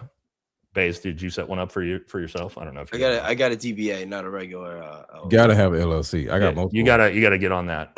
But yeah, guys, I mean, one of the biggest life hacks you can have: start a small business, start a secondary business, even if you're making T-shirts or something, and just a little life hack that can really help you with your taxes. Because then, like, all your gas and different things become business expenses. So. Yep, everything is a business expense. Consider that, guys, if you're worried about your taxes. For one of you guys or Jesse? Studio, see Snake Eyes Wide Shut, and to They Live in Minority Report, Westworld, Borg, AI, Terminator, and War Games, Plandemic, Psyops, dot soon come, Contagion. My God, brother. They Live. I never heard of They Live. Oh, you didn't hear about? I was talking about They Live last night on my stream. Just watch it. Was it good? Oh, these are great good shows. My okay, favorite these movie. are shows. Okay. My favorite They Live. movie. Got They it. Live. Yeah. Create a constitutional boost that allows citizens to reaffirm our oath to the Constitution, regardless if you're left or the right. We must reaffirm our oath. It's not a bad idea. Foreign government-owned land is their sovereign rule. Yes, no, treated like embassy level, hands off. Alfalfa Farm is an example. Foreign government-owned land. Oh, yeah, they're like China owns a shit ton of land here, which is just weird. Next to military bases. Yeah, I was going to say. Yeah. 100 quick response teams. Thank you. It's both. They sold 6 Republicans for 6 Democrats, and obviously Massey was a no uniparty. Interesting take here. Interesting take. Just to make it look like, it was an actual vote. Don't take the wrong way, but okay, well, we're not reading that one. Thank you. This is for either Jesse or one of you guys. If it's Jesse's, I'll read it. Is that you, Aaron? No, that's not mine. It's Jesse, probably. All these conflicts, local and international, are all because of the historical families losing control over the banking system. Banking system is collapsing. They're sprinting to maintain control over us. The dollar's definitely collapsing, for sure. Kenneth, what's up, brother? Says the Life and Conception Act, HR 722, is the primary federal legislation currently introduced in Congress. Keep up the great work, Nate. Thank you, brother. Appreciate it. Priya. Quick question. Is They Live 1988 movie? Yes. Starring Roddy Piper. You'll love it. Good. Cool. It's like a documentary. Is this you? This one's me. Yeah. Hey, brother. Hope all y'all are well. Would you bring Dan on from Heavy Duty Country? What are the chances of a Revolt America? So Dan's going to be with us tomorrow. And so me, Jesse, and Dan are going to try to do a show together this weekend, hopefully. But yeah, Dan is one of my good buddies. I don't know why me and Dan haven't done more content together, but we have. Shout out to Heavy Duty Country. Yeah, he's the homie, man. Yeah, he makes great content. Yeah, military is overly strict members. Only socialism. The military, I'll be honest, guys.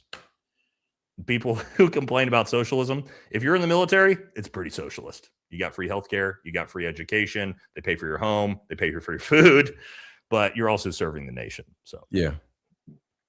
Aspen Institute since 1949 methodically destroying the United States for who to rule, one world order, CIA, Bush seniors, one world order. Aspen Institute. I'll have to look into that. I'm not familiar with the Aspen. Are you guys familiar with the Aspen Institute? Not either. Bays, when he called out Pam Bonnie's logical fallacies, was great. We need more argument-based logical breakdowns. What these idiot politicians say. That's nicer. That's better than me, Bays. All I do is make fun of the politicians and dog them with memes and comedy. So at least you're criticizing them for the right things. It's for either Jesse. Oh, this is for Jess. I'll read it here quick. Jesse, what do you think will happen when Canada cuts oil exports to the United States and pulls the plug on hydroelectricity and potash? Canada will not back down because of tariffs. Guess we know where the group's group troops are going to go They next. can't afford to do it, Yeah, I was especially just now gonna- that I we're was just partnered gonna up say- with Israel, they'd be fucked. I was just going to say, okay, you can stop selling your oil to the United States, and now who are you going to sell it to? That's going to hurt Canada a lot more. It's going to hurt the United States. So that's just, guys, I don't know why we want to have Canada and the United States fighting each other. Like No, we don't. They're a great ally. We should. We're right next door to them. It doesn't make any sense. We should want to have a really strong relationship with China, or not Yeah. China, Canada, because we don't want our allies to turn to China. That's where I was going with that, which they are doing the more we push them away.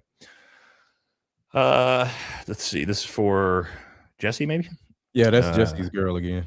Oh, HBD Nate, if it's today, you and Shawn Michaels, the Heartbreak Kid, have the same birthday. No, my birthday's my birthday's Friday, unfortunately. I'm a huge WWE fan, though. So,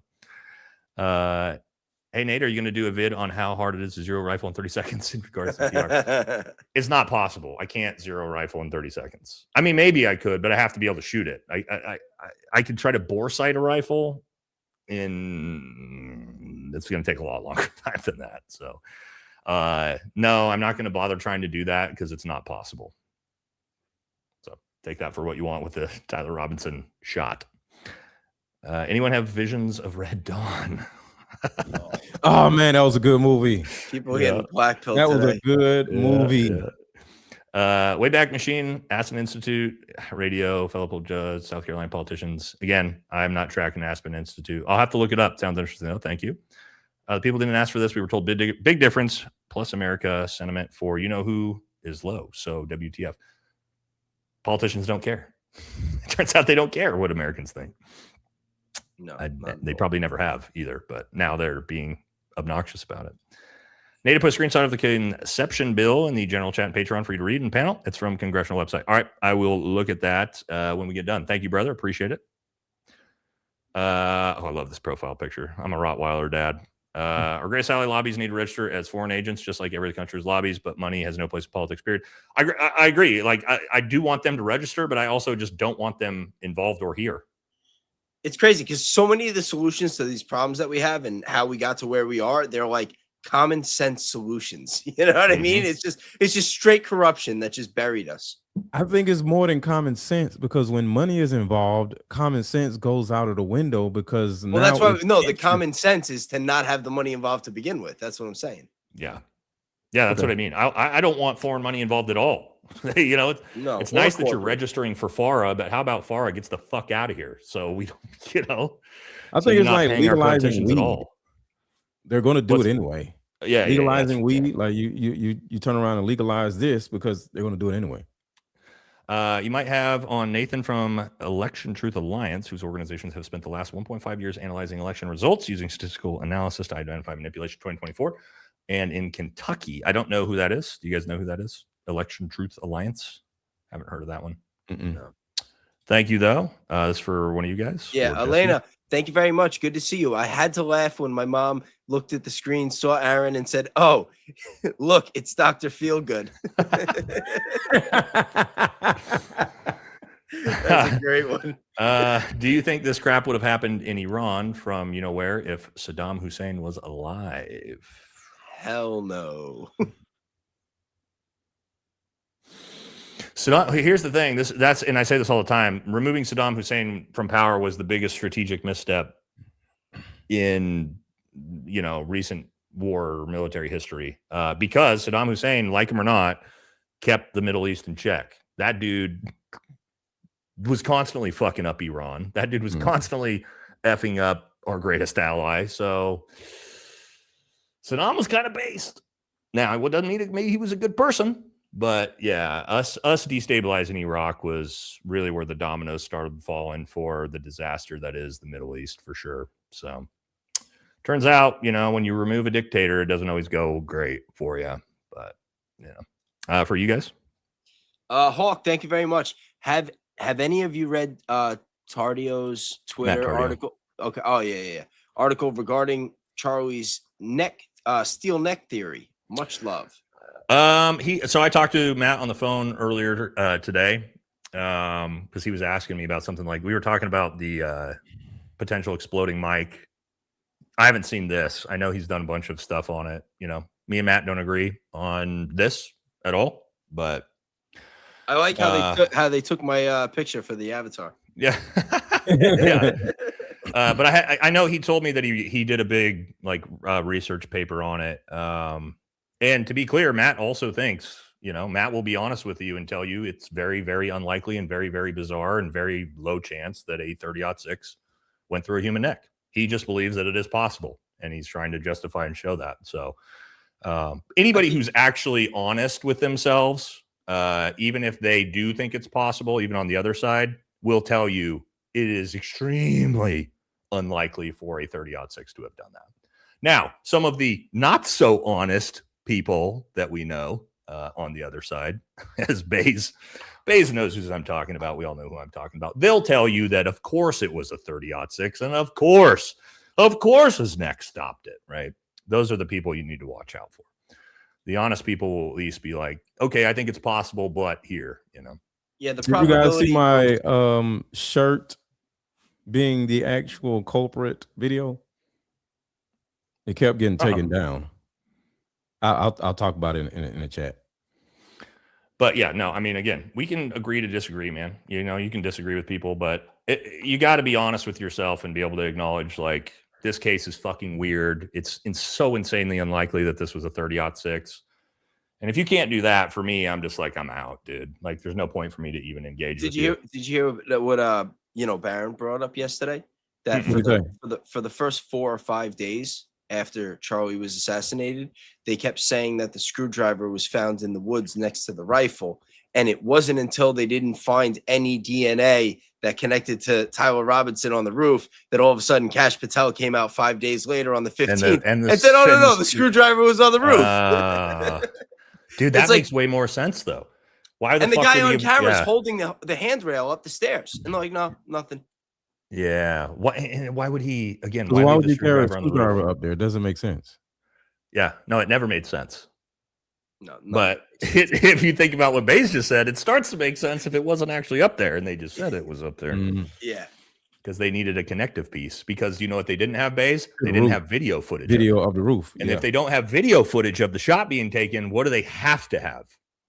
DNA, right? If they don't have DNA or footage of it. It's like you have nothing that connects the shooter to the crime. They have one thing. They have one piece of evidence that connects a shooter to the crime, and that is the 223 round that they found on a separate roof. That's the only physical evidence. They do have that. That's right. We forgot about that. All right. If there was ever a time for violent change, this is it. Again, we can't substantiate or agree with anything like that on YouTube, my friend. For one of you guys? Renee Loves Pink. Thank you very much. Back to my point. We were angry with Biden, and then this is even worse. The people didn't vote this. What happened to America first? Very good question. Yep. Well, and that's a great point. That's exactly what happened. Everybody was mad with Biden. I was mad at Biden for multiple reasons. Botched with Afghanistan. I'll never forgive for that, for a lot of different reasons. And so, but yeah, that's we get mad, we vote the other way, and here we are. Right. And that is the trick. Yeah. Omara Musa, thank you. Very, very generous donation. That big $100 donation says, please test how hard a 12-pound head would snap back. Charlie's didn't. If it really did absorb full kinetic energy of a 30-06, hit a 12-pound box sitting on a table with a gang target and said, stop, bullet passed through, more physics was violated by government story. So, yeah, this is another big problem with the 30-06 is the amount of force that's actually hitting Charlie's body for him to basically for him to do this with the force of a 30. If you watch my ballistic test, guys, you watch that shit just explode, right? And it just blows over tables and blows over my backstops.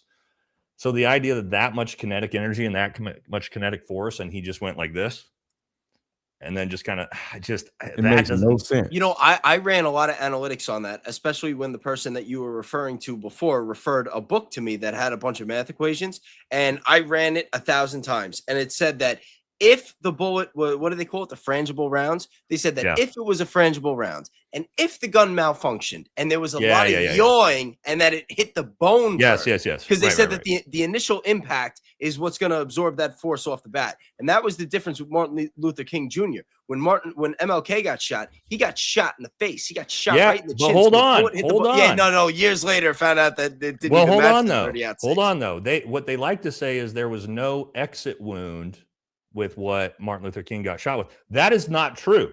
That round went fucking through part of his body, exited his body, and went into another part of his body, then stopped. Yeah, which is a lot of people. So my point with that is, yes, it did create an exit wound and then tracked into the rest of his body because he got shot in the face, and then it tracked in, out, back in, and then stuck. That is different. Not only that, it hit in the jaw, went through his face, then it hit his cervical and his what do they call it? The upper thoracic. So it hit multiple bones. Right. That's my point. Multiple bones. So that's with a Charlie Kirk, completely we find different out that situation. it's a standard round out the box and it hits soft tissue. It's like there's no way. Like any of those probabilities that like the stars could have aligned and done this, like it's out the window now. So my buddy Brian, who does the actual shooting portion of our test, competition long gun shooter, he's into all like the crazy nerd science, everything behind it, because he does like high level competition long gun shooting where like all this stuff is extremely important. Like every little mathematical thing's important. And he's been like, let me try to devil's advocate this. Now that we know the rounds and everything, he's like, okay, well, maybe like Dremling into the round. And then if the round had like a light strike and then the round somehow yawed and tumbled. And then also like maybe the explosive powder was a little bad, but at the same time, then we have to consider like, where was he aiming? Because like all of these, basically he's like, I have to have like 7 different malfunctions to get it to all work, but then somehow be not too many malfunctions that the round still fired correctly enough to hit the target while having enough impact to go in him. And he's like, dude, it's like the probability of having all of those things all line up is like the universe being created, guys. You know what I mean? And once it hits soft tissue of the neck, even with like the neck muscles and whatnot, it's only absorbing 1/6 of the force. Right. Yeah. 1/6. Yep. Yeah. So that's anyway, guys. The more we talk about it, the dumber it gets. But I wonder if this would have passed with Kamala Waltz. I'm sure it would have. Yeah. I don't see why we would. Yeah, that's what I was thinking. Is and that's kind of like my point. It wouldn't have made a difference if I think the same thing would have happened under them too. Yep. Personally. So voting for another president would not have changed anything. I don't know if it's probably for Jesse. Just want to say Valhalla and Jesse on fire. 2 goats on YouTube. America first. Thank you, man. That's super, super nice of you. New superpower in 2026 isn't being stoic. It's knowing how to live without the internet. That could be important someday. For sure. Kangaroo Bot. Thank you, brother, for a very, very generous donation. Says, in regards to the whole not paying your taxes to protest argument, I don't think that would work, largely because, like we saw during 2020 in Canada, they will freeze your assets and bank accounts. Holy shit, I didn't think about that. You're not wrong. The government could just be like, oh, you didn't want to pay your taxes? To Mr. Letgo's point, instead of putting, a third of the people in prison, they just go, we're just going to seize your assets. Thank you. That's ours. And everybody just go broke. Because everything's digital. And nobody's going to save the money that they were supposed to pay. They're just going to spend the money that they were supposed to pay. Yeah, this is Kangaroo Bot. This is a good person. This is a good point. The government probably would just be like, we're just going to seize your fucking assets and then put you in prison. So, yeah. I think if everybody did it collectively at once, it would be too much. But man, like getting everybody on board for that. Yeah. Base has been reading super chats, man. Next up, Dems in charge and more gun control. Yeah, I mean, again, it ain't going to be great either way. DOD required for treason charges. DOD benefits from this bill. We're screwed. Get money out of politics and Citizens United. No packs, term limits, and age limits unless we are NASCAR declaring our sponsors. The money has to go. Is that not like George Carlin? Isn't that one of his jokes that he wants politicians? Wait, this was a long time ago. To have to wear all their sponsors on their like suits, NASCAR drivers. I can see him saying that because that'd be hilarious. I'm pretty sure that's one of his jokes. Maybe chat. Let me know if that's a different comedian. But I think it was a different comedian. But that would be funny. seeing George calling. Oh, Robin Williams. It might have been Robin Williams. Williams. I know it was an older Yeah, it was generation Robin comedian. Yeah. That's a perfect one. For the group, money is a big theme here. If God was to test you with money, do you think you'd pass? Unlike those discussed, sometimes I think I would, sometimes I don't. But I haven't been tested to date. Look, for me, I'll just say me personally, I'm very, very frugal. I don't spend money on anything. I am not materialistic. As you guys can see, dipshit Nate in a tank top. Yeah. If you haven't checked, Nate's, I drive a 2016, paid off truck. So for me, you can't buy me with money because I don't give a shit about money. It's not something I really care about. As long as like me and my family are taken care of, that's good enough for me. I don't know about you guys. If money is a big thing for you guys. I can't wait to get out of New York and just get some property in the woods and just grow my own food and just. That's what I'm doing now. Yeah, just land and Wi-Fi. To get off of YouTube.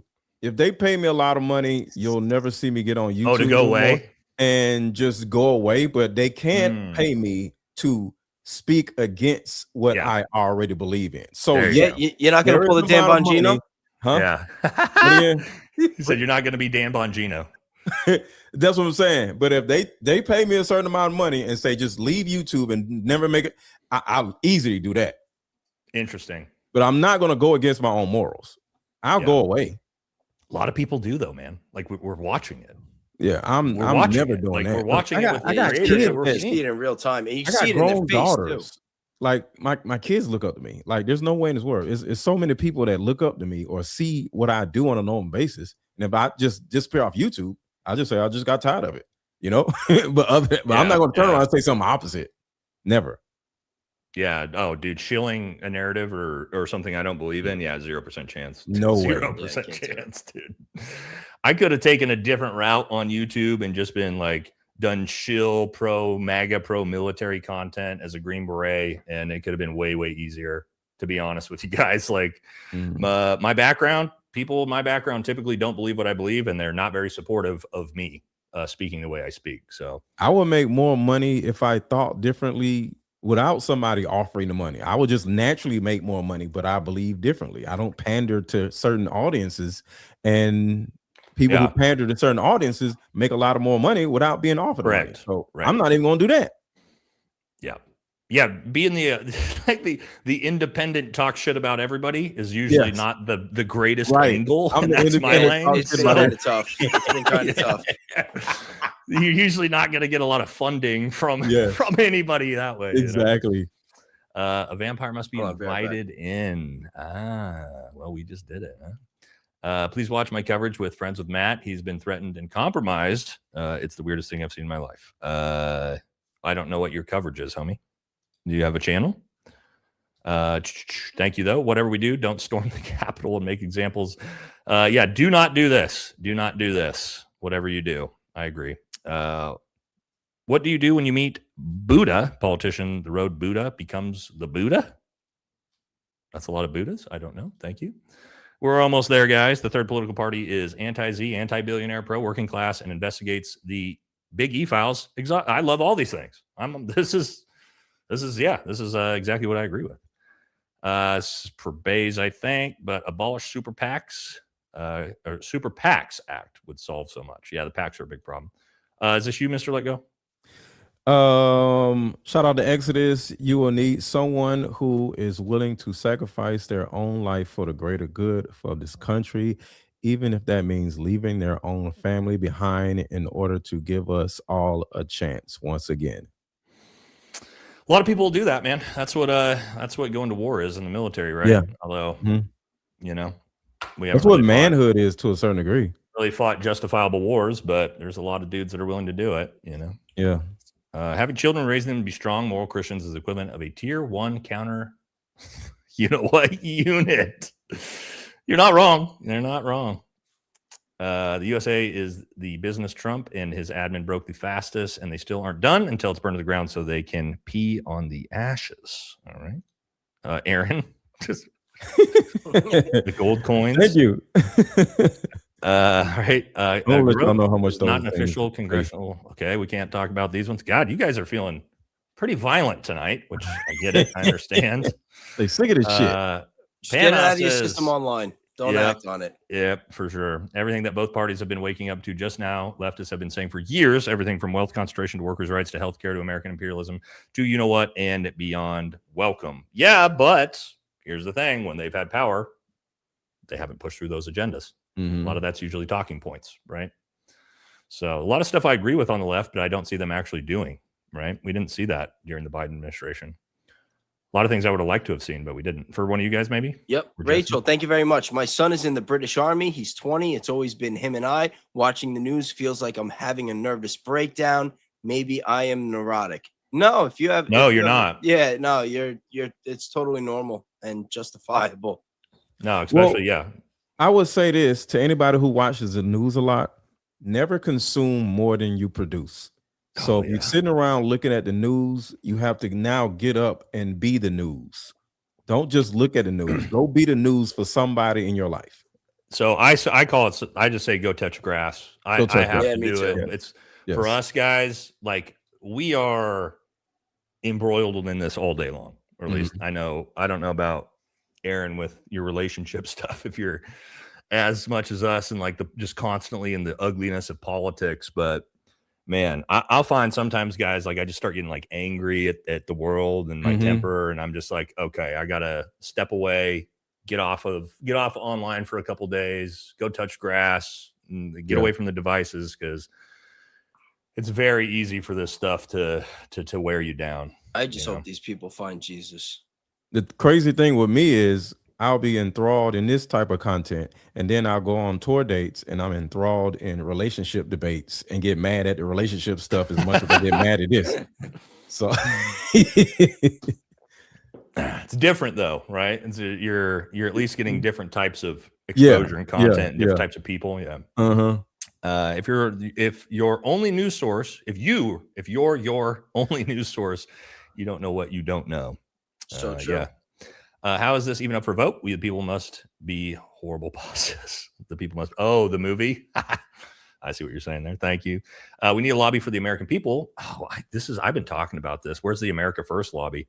Right? Where's the America First lobby to pay us a bunch of money? We don't have any money. We're all fucking broke. Everybody's renting. The foreigners are the ones that are cycling all this money in. The American people don't have money, or either they refuse to share it with other people. You guys have to realize the economy is being weaponized against us. When people don't own assets, inflation is good.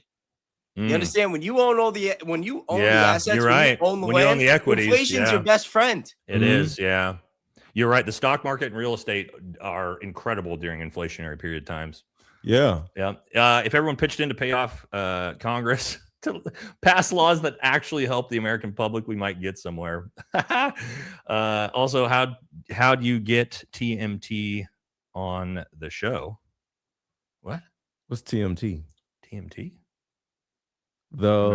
Something, I don't know who that is. What's TMT, guys? Chat, help me out. But yeah, the basis points because nobody has any money. The politicians no for money. this. Why do you think they're voting Mamdani and they want socialism? You know what I mean? It's like, our government merged with, you know what? I spent $32 on 4.5 pounds of hamburger meat, and my damn crown on my front tooth popped off after eating said hamburger meat. This day is so ass. Lady G would have loved it. that sucks. That's a good joke right there. But also, sorry to hear that. And yes, beef is outrageous. And real quick, to the thought of we don't have any money. I seen Kanye West and Diddy, both people lost all of their money because they lost a subset of who was funding them. Well, Diddy got into it with the people from Ciroc and Kanye. He said a couple things. Well, we know who he got with. Kanye posted a couple things. He made a couple statements to piss off. Might have made a song. As well. His net worth overnight. He lost his Adidas deal. He was worth $2 billion. And the next day, in one night after he lost his Adidas deal, 400,000. No, it went to 400 million. But still, think about it: 2 billion to 400 million overnight. Crazy. And so then he made a song about whoever things he did with his cousin, because probably they had that information. They were going to blackmail. And he said, "I'll put it out myself." He was like, I'll put it out myself. Yeah. That And that's people's kind of fire, like too. what happens where so you see somebody in America with a whole bunch of money and you wonder why they don't give it back to the community, because somebody else most likely is propping them up to look like they're an influencer, which they don't have actually. And if they went against who we want them to go against, the next day they're going to be broke. Or And also the money is their power too. Well, But yeah, a lot of it's what I'm inflated. saying is they can't use the money to help us because but it's we're, not their money. We're seeing this, guys, with on social media, right? Let me show you guys this. I don't know if you guys have been watching, but we saw this with Ben Shapiro, the Daily Wire. They've dried up. There's no more views because it's very clear that it looks like they may have been getting artificially propped up with views. Right. Here's another one. Yeah, Megan Kelly. I was just about to say. Yeah, Megan, Megan, my buddy Jameson sent me this the other day because I don't watch her content. Megan Kelly. It is incredible how low her views are. I mean, these ones are a little bit older here, but she put out a ton of content. But like, look at this: 27,000, 20,000, 13,000, 55. Here's one good one: 40. But I mean, these numbers. She got a couple. You go back 2 months, she's at 500,000. Yeah. Yeah. So. Her view numbers dropped like 95% out of nowhere. Just one day, just gone. Something, you lose everything. But my point is, like, was she ever that popular, or was she pushing a narrative that her funders kept pumping her money into because she was saying the right things? Yes. I don't know. I'm not making any accusations against her. I'm just saying it's pretty bizarre that you've got a channel with 4 million subscribers that's now averaging 15,000 views a video. Like, what the hell happened there? Right? I still think she's controlled off, even with the numbers dropping. You think so? They're just trying to position her. Yeah, she's always sat on the fucking fence. I was covering that last night. Yep, I do. I've done a few shows on that. One of you guys or Jesse? Oh, sorry. Destroy the Blob. Thank you very much. Got here late because I was busy dusting off my theater. Yeah. I know. And we've had a lot of these today for one of you guys. Is it for Jesse? Probably. Did you guys watch Paramount No Testicles talking shit about your testing? Love all 4 of you guys. Watch daily. Stay blessed. The 6ix9ine is for you, Jesse. Look, here's the thing. Until Gary goes out and replicates his theory and actually goes out and tests something himself, then he needs to stop talking about me actually going out and doing scientific studies, because he's not willing to put. I don't know if he's not willing to put. He's not willing to put his money where his mouth is. So Nate, until he's willing to go test it, just shut the fuck up, dude. Sorry for cutting you off, but I actually offered that I would go down there to Virginia with Jordan Henshaw and do like an honest, analytical, objective, Yeah. But the whole thing is, even if he go test it. But even if he was able to do it, like you're talking about firing 100 shots and you're hoping that 20 don't go through. Like if you get 15 that don't go through, it's a good test. You know what I mean? So even if he proves that he's right, him being right is just proving that there's like a fucking 1 in 7 or 1 in 8 chance. Yeah, but again, for me, like, if you want to criticize my work, that's fine, but don't pretend you're an expert and then not be willing to go test your shit yourself. You know what I mean? Because now you're just yapping your mouth on the fucking internet, right? I go out there and I fucking test things out. Yeah. If you don't like that, that's fine. Go do it your fucking self, dude. Like, let's see some proof that you're as credible as you say you are. I'm getting sick of that dude attacking me on the fucking internet and then never fucking, demonstrating anything himself. It's getting to be pretty fucking pathetic at this point. So, and I try to be nice, but you know what I mean? At some point, talking shit about me, I'm going to fucking say what I actually think. All right. I have a question. I'm not going to read that. Thank you. For one of you guys or Jesse. I'll read it. Damn it, Nate. We need to take back the power, or at least make these guys sweat. Let's draft presidents from here on. Thomas Massey, Tom Brady ticket. Tom Brady. Be kind of fun to see how they react with a Brady Massey has a real shot. Tom Brady slapped somebody. That would be a one. Daniel says thoughts on Jesse Ventura. He was one of the first person who advocated for third party in election and won governor. I'm a big fan of Jesse Ventura. Yeah, actually. Me too. I like him a lot. For a lot of different reasons. So yeah, I like Jesse. Friend of the show, Benjamin Netanyahu, says making a third party was a topic of Teal's Dialogue Society. This is not organic. Do not trust. Well, thank you, BB. We'll keep that in mind. Pay attention to the liberal Democrat YouTubers who are silent on the news. All of them, they were bought off. Yeah, if they're silent about it, well, I mean, I know a couple of these are hardcore pro or greatest ally Democrats. They're on both sides, guys. Don't get me wrong. They're on both sides, right? The Zio shills are on both sides. What the F is actually happening? Has politics always been this way? I remember growing up and never hearing about politics. Now it seems every kid nowadays is radical one way or another. Social media has given us all an everyday window into everything politics. For one of you guys or Jesse? No, that was me. Destroy the Blob. Thank you very much. Shout out to Adam the Angler. I pretended to congratulate Gary for his stance against gun rights after the Alex Preddy murder. And Adam chimed in, Gary, look what you've done. Then Gary blocked me. That's believable. He blocked Adam too, by the way. Adam showed me that picture the other day. They just passed 1.5 trillion. Did they pass this too? I thought it was 1.15. It went to 1.5. Yeah, I knew they were trying to pass it. I didn't see they'd passed it already. Fuck, Jesus Christ. I thought it was. Yeah, I thought they knocked it down to 1.15. But no, I think it's 1.5. They were trying to add 500 billion to it. Are we winning yet? Well, we got to give it to the partners, you know. That's right. That's a good point. We need to increase that budget. We've got another military to fund now. Yeah. God, much love from the War Boys Studios. Hell yeah, thank you, man.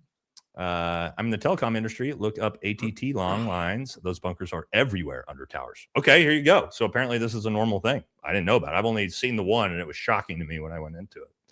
Very cool. In Canada, we always had representative versus or conservative versus liberal. In 2001, the MPD started to get traction from 39 seats to 103 seats, becoming opposition. Leader died from prostate cancer. Is this a third party? Is the MPD a third party that's inserted itself? That'd be interesting. I don't know anything about Canadian politics, though. So that would be interesting. Thank you. Been worried about the AI angle. The other super chat, another member mentioned using an established channel is a perfect pivot for human hybrid AI. That's what you guys were talking about earlier. It's weird.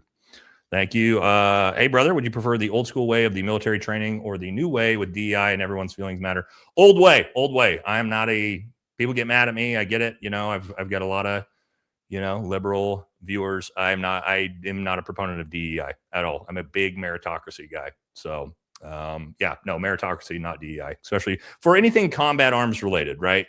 If you want to have DEI in Google and Amazon, I don't give a fuck. Cool. Yeah, like if that makes you feel good. Job. When it comes to on the front lines of combat, where I have been, I'm a little bit more of a meritocracy guy when it comes to that. Okay. So that's where I come from on not being a fan of DEI in the military. Hope a progressive judge strikes the NDAA down. Again, I don't think they'll be able to because it's voted on through Congress, passed by the president, Somebody said, what about pilots? No, when I mean DEI, guys, I'm saying I don't want to have someone forced into a job that wasn't qualified for that job based off of XYZ. I'm not talking about I don't want women in the military or I don't want black people in the military. Pilots, women. Somebody said, what about pilots? There's way more. There's a shit ton of fighter pilots that are women. Women actually typically make better pilots than men do. There are a lot of women in the Air Force. I dated. So that's a meritocracy thing where women who are much better than men that are pilots. I'm all about it. We had there was a famous AC-130 pilot who was a woman, and she was an absolute badass. So have no problems with that. That's not DEI though. You know what I mean? That's still meritocracy. If a woman is the best person for that job, I want her to have that job. That's what meritocracy is, right? Yeah. So that's what I mean by that. Treason is treason. Oh, you just skipped one. Oh, Anne-Marie. I was about to read it. Yeah. Oh, okay, there we go. Put it right back down. Hey, Bays, great show, guys. Just showing my support. T-shirt ideas for my crochet channel is a great idea. Nate. Are you saying, do you need a T-shirt idea from me? No, I think she's saying her. I'm not sure. Oh. Ann, I don't have any good ideas for crocheting. I don't know anything about it, but maybe I'm not sure what you meant, but very cool. Thank you. Okay, another one for you guys. Next three are for either Jesse or you guys. I build data centers in New Albany, Ohio. Look into the New Albany company ID I'd call it bullshit. in the underground city based on what I've seen. Okay. Next one. Oh, this is the same comment twice. Many answers in the Aspen Institute. A lot of people have said this tonight. We'll have to look into it. Look that in. Nate, you have to check the German physics teacher on YouTube about the recorded sound for the CK events. It's a much watch. Can you get me like the channel? It's going to be really hard for me to. If I type in German physics teacher, it's probably not going to get me what I'm looking for. So if you can send me it on Instagram or email it to me, so I can actually know where to look for that, I'd love to watch it. For somebody else with the comment or no comment, thank you. Have you considered testing the audio from the gunshot that killed Charlie? I would like to see what the 30-06 sounds from 142 yards. Problem is, I don't know. I don't have any. I wasn't there. And when it comes to audio, a gunshot audio on camera phone and stuff like that is not accurate. It's very, very hard to tell what is what. A pistol and a 30-06 sound basically the same next to an iPhone. So I think somebody has done, hasn't somebody done audio analysis on this? Wasn't there a guy who? Yeah, I don't know how accurate it was though. Yeah, that's the problem is without having like actual audio equipment there designed to test these things. When the gunshot went off, I'm not sure how we could really. Yeah, I'm not sure. Super accurate what the from that. Foundation of their research was. For maybe you, Aaron, Jesse.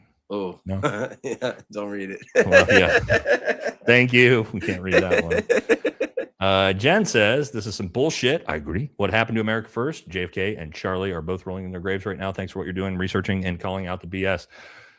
And George Washington and all of the founding fathers and like every American politician up to the 50s is rolling in their graves right now about this. And General Patton up until about 1947 are rolling in their graves right now. So for you guys, do you think the I country or even Trump might set off a tactical nuke in the next few months?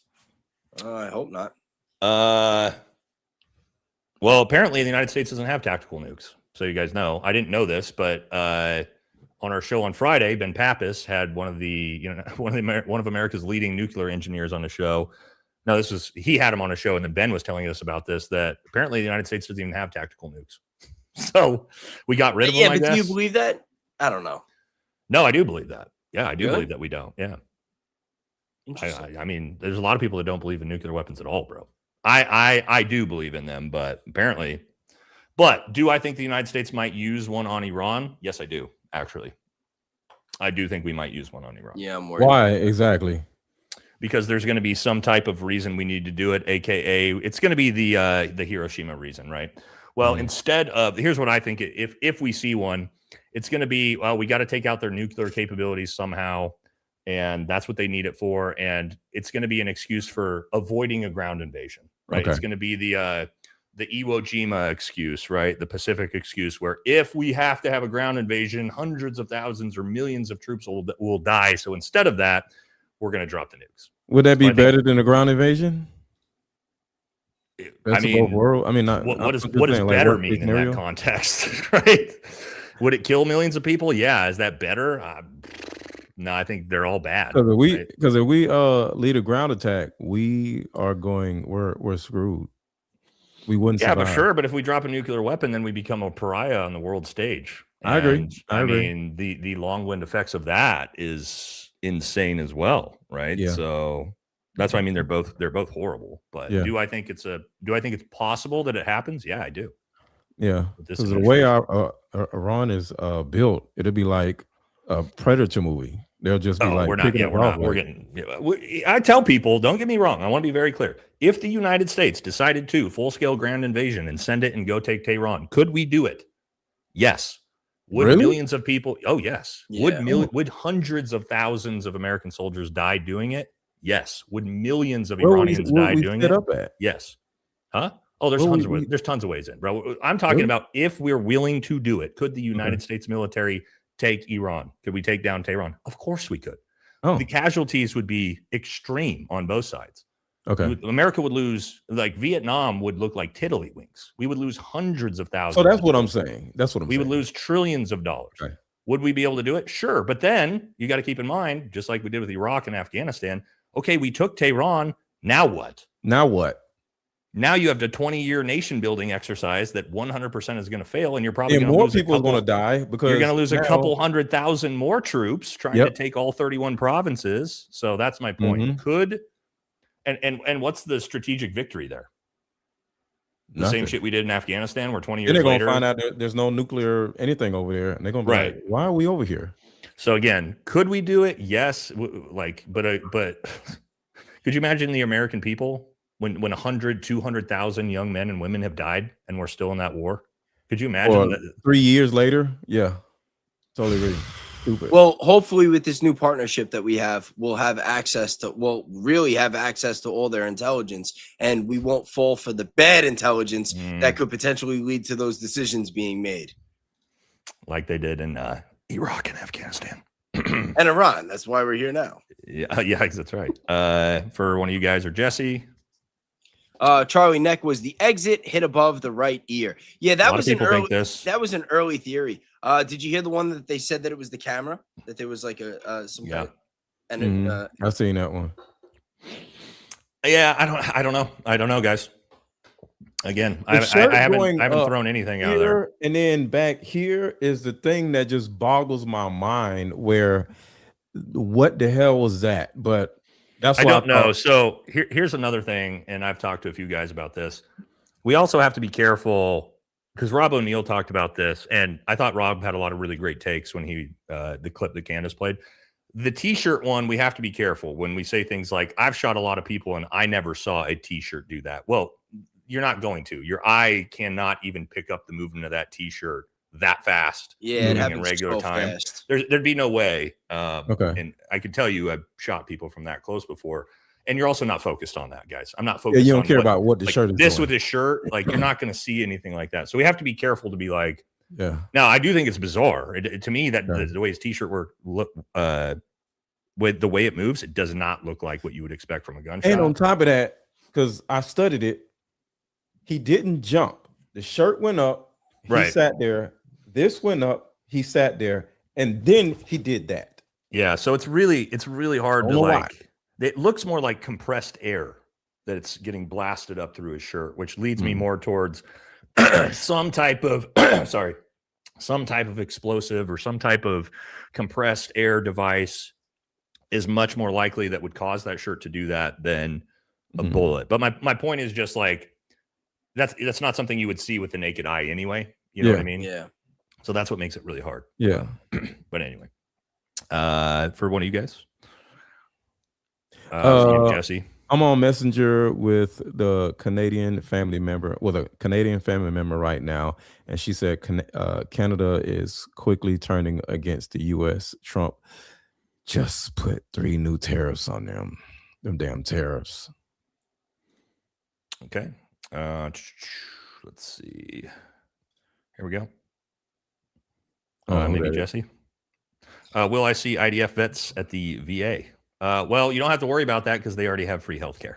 Yeah. And we were already paying for it before. Yeah, don't worry. We were already paying for the IDF's healthcare before this happened. So trust they're okay, guys. Your favorite IDF soldiers already got universal healthcare, so don't worry too much about that. For one of you guys, yeah, shout out to Pink Sky. Thank you guys for being the voice of truth. Thank you, Pink Sky. Somebody said seriously, yes, both free education, free college, and free healthcare paid for by you, the American taxpayer. Just so you know. All right, Lacey, the one of you guys again, or Jesse, and they all serve. Remember that. So it's like the whole population. Exactly. Let's not leave that part out. We have 3. Is this for one of you guys or is this for Jess? Shout out. That's you? No, but I can read this is Jesse. Yeah. Great group right there. Thank you for keeping things real. On another note, I got played by Donald Trump too. Is there any way this is a play to overtake Philadelphia? I truly hope there's a good plan here. We can't see. That's what I was saying before. It's like, is there some type of deep state internal conflicts behind the scenes that we don't know about, and that this is like a necessary means to an end? No. I mean, it would be nice to believe that there's a light at the end of the tunnel and it's like some greater good type situation. But I kind of just think we're fucked. But I'm sorry. Yeah, I'm sorry, guys. The Donald Trump 7D chess. No, we're 2 years in, and it's just it ain't there, guys. I know QAnon wants it to be really bad, a 7D chess. We're not in 7D chess. I think that was another psyop. Oh, QAnon. Oh, for sure, dude. Yeah, for sure. For you guys, is that you, Aaron? Let's see. I compared my birth month to Bible verses that share the same numbers, and they all had one common pattern: resisting tyranny. Shout out to you. I love that. I love that. Abolish pop-up packs. Yeah, we need to get rid of all the packs. What do y'all think about Agenda 2030? Is this the one where Democrats are planning on putting everybody in prison? I think the 2030 was the Republicans. That was the Republican thing. I thought that was 20. Actually, no. You're right. I think that was. Yeah, there's two of them. I thought the Republican one was 2030 might be the Democrat one with the 15-minute cities and mass really? surveillance. Yeah, this is what I'm saying. Two different. There's a Democrat one, and then there's 20. What's the Republican one that they're always complaining about? 2025. Project Plan 2025 was a Republican. Okay. Yeah, Adam's right here. But 2030, I think, is a. Okay, they're saying it's a World Economic Forum. Oh, this is it's this Bill is Gates the you'll own nothing and be happy. Yeah, the WEF one. Yeah, that's right. Dang. I mean, they'll try it. I'm sure they're going to try it. They would love that. But hurry, Bays, come to Miss. I have chickens for you. Okay, we know. Get some chickens. I'm always Aaron's talking about coins and gems. Scott says to keep saying, I fish, Civil Air Patrol, play bass guitar, and thinking about doing Coast Guard auxiliary on top of work. There you go. That's what you got to do, guys. You got to have good, healthy hobbies is another important one. Yep. A member for one of you guys or Jesse. This sounds like for a full-scale tax result. Time to send a message. We've been talking about that a lot. It's for Nikki base. gifted 5 Real Bays memberships. Thank you so much. I love when you guys gift memberships. I do a lot of members only live these days because of that. Gary, guess he needs the money. Great stream, gents. I don't know anything about that. Yeah. Double D Delaney. That's quite the username here. Double D Delaney. It says he can't cause it will go against his narrative. I stuck up for you, and then as people started talking shit to me, it was a great video. Oh, him. Well, again, there's no reason. What are you gonna say? Here's the thing about that video I did, guys. The reason why I did it the way I did, I recreated essentially as close as you could the exact shot, and I showed the results. I didn't give my opinions. I said, here is. I went out and got we got our giant fucking crane or whatever it was. We went up to 9-degree slope, 141 yards, used the exact ammunition that the trial told us that was used with a 30-06, and I shot a large hog that was unalive that day to be as anatomically close as we could to a human being, and it blew through everything. Okay, I'm sorry if you don't like that test and you don't like the results, but what are you going to say to me about that? I didn't give opinions. I just said, here's what here it is. Here's the exact shot. Here's what happened. So what are you going to what are you debunking? That's what I don't understand. You watched it with your own eyes. I'm sorry. It's but Nate, crazy. You gotta remember, cow femurs and steel plates are not the same as soft tissue and a human neck. That's why I used a full fucking hog with everything. What you were supposed to use was Superman. I got to use. I get it. So what they're doing now is you didn't use a real live human being's neck, right? And it's okay, well, that had a Superman neck, right? That's where we're putting the foot down. That's why the test isn't accurate, because I didn't use a real live human being. Okay, got it, guys. Cool. Yeah.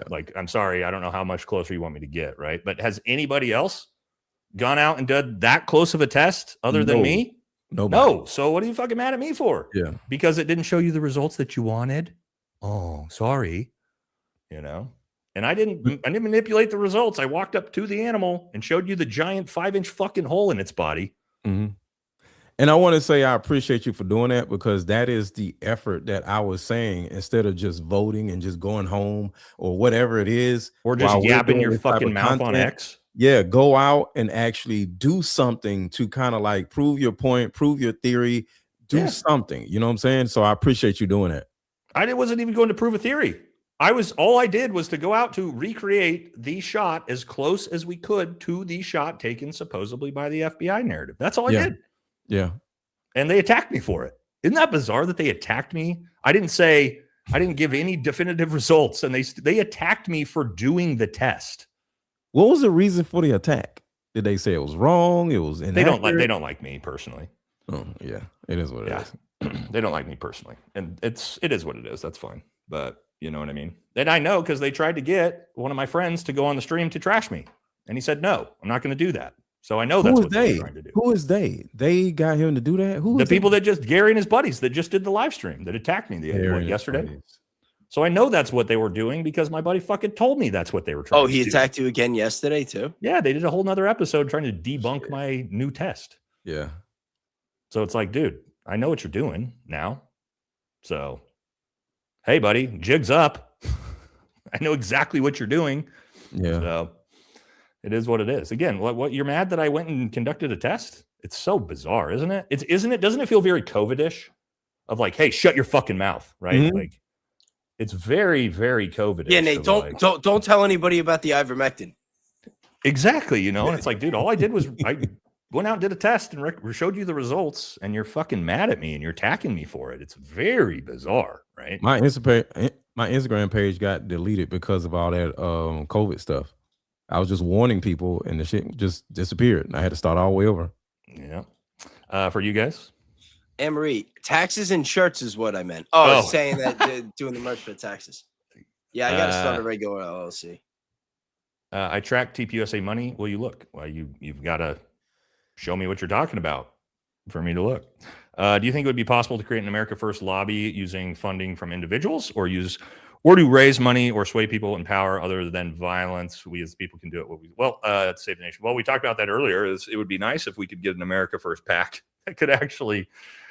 But again, to Bezos' point, like the people who want to donate to that don't have any money to be able to push that PAC because the people who are taking all the money are getting it from foreign lobbies.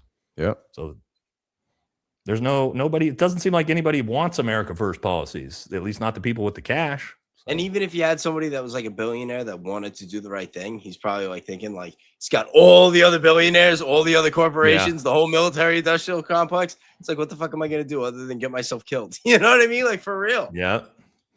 In regards about us, you know what, in Iran, I don't think we could even, if 47 wanted to, if we do, we most certainly could.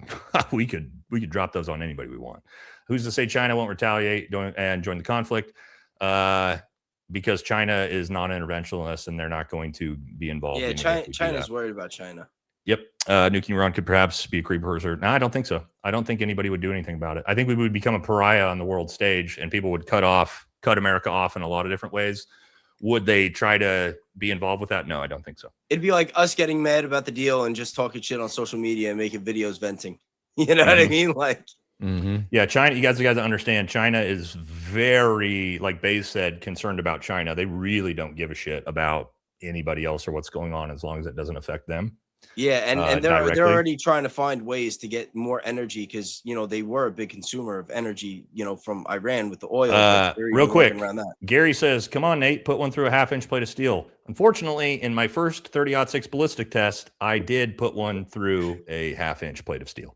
That was what I talked about before. I believe I have it.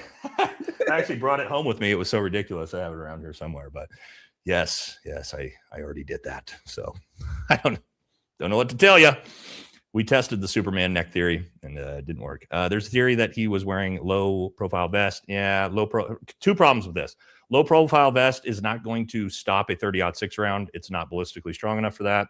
And two, if he were to have full level 5 ceramic plates on that could potentially stop that, it would be obnoxious. They're huge, right? They're like. Plus, if you got hit in the chest, he wouldn't have bounced up and down the way he did, right? Wouldn't he have gone back? Like, isn't that? Yeah, probably. If he got shot in the chest with body armor, it would have. Yeah, he would have been like.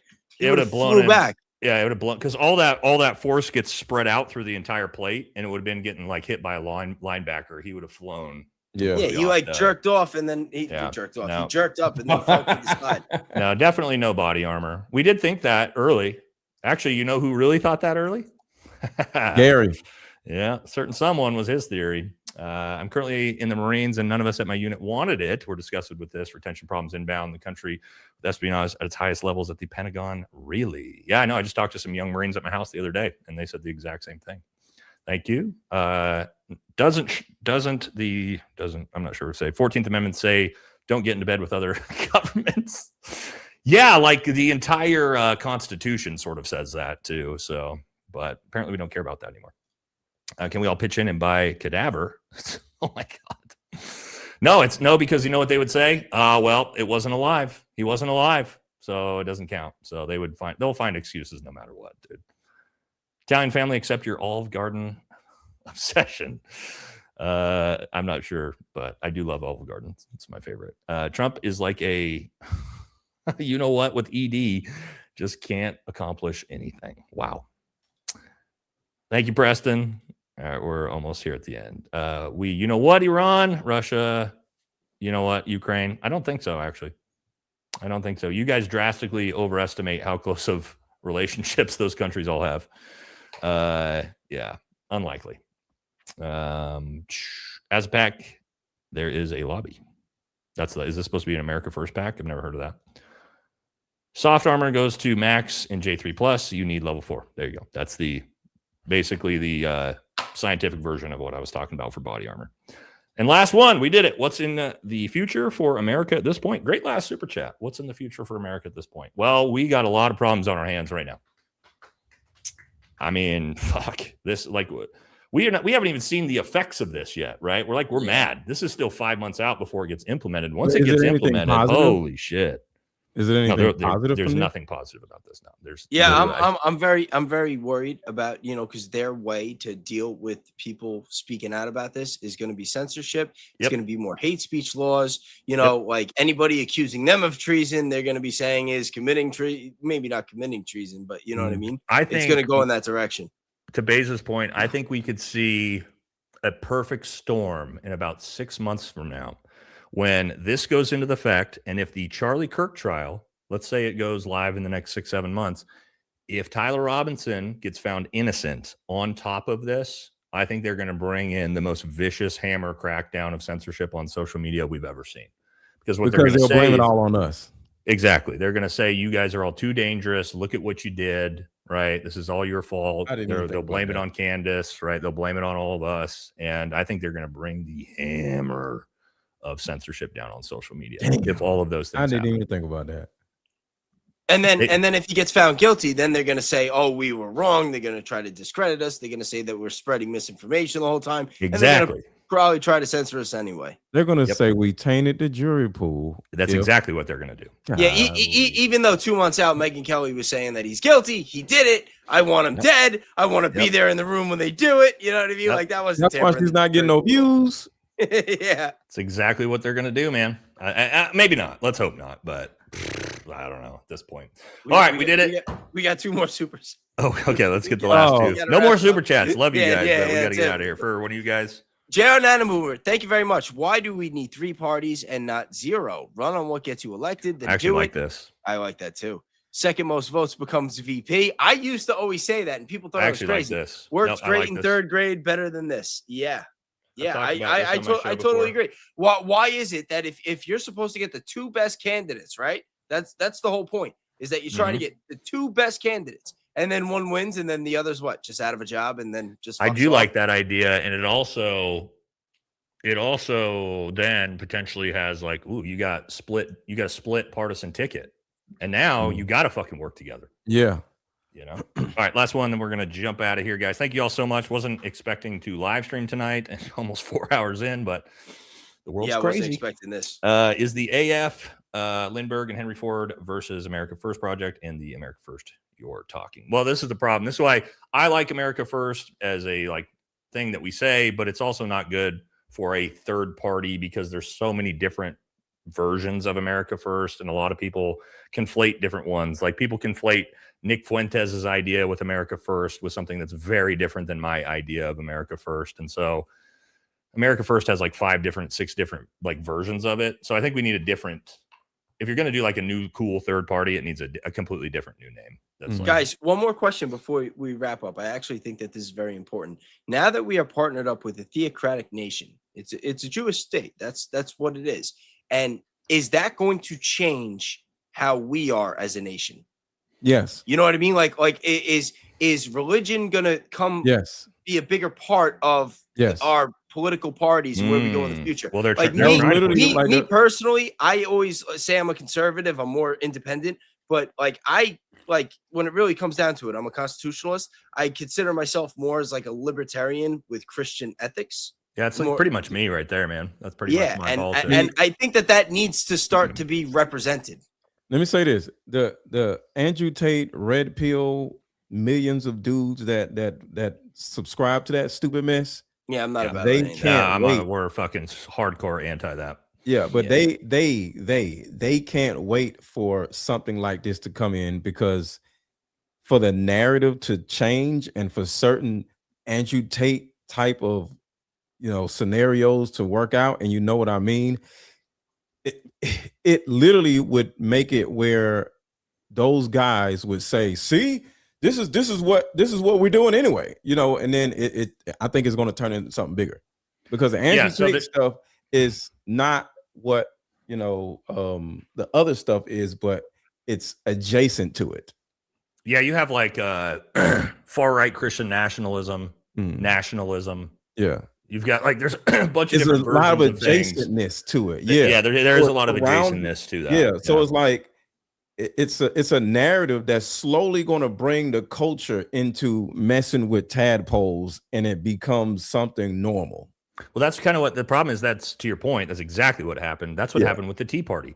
The Tea Party started out as a really good, like, anti-establishment type of movement, right? That was bucking the Republican Party. And then it just got hijacked by Marco Rubio and Ted Cruz and all these fucking neocons who just, MAGA was the same way. MAGA's like, this has happened twice now. The Tea Party that happened, MAGA then is supposed to be the America First movement. It starts out that way. Who's it get hijacked by? The same motherfuckers that hijacked the Tea Party. Marco Rubio, Ted Cruz, Lindsey Graham, Randy Fine, like these same assholes.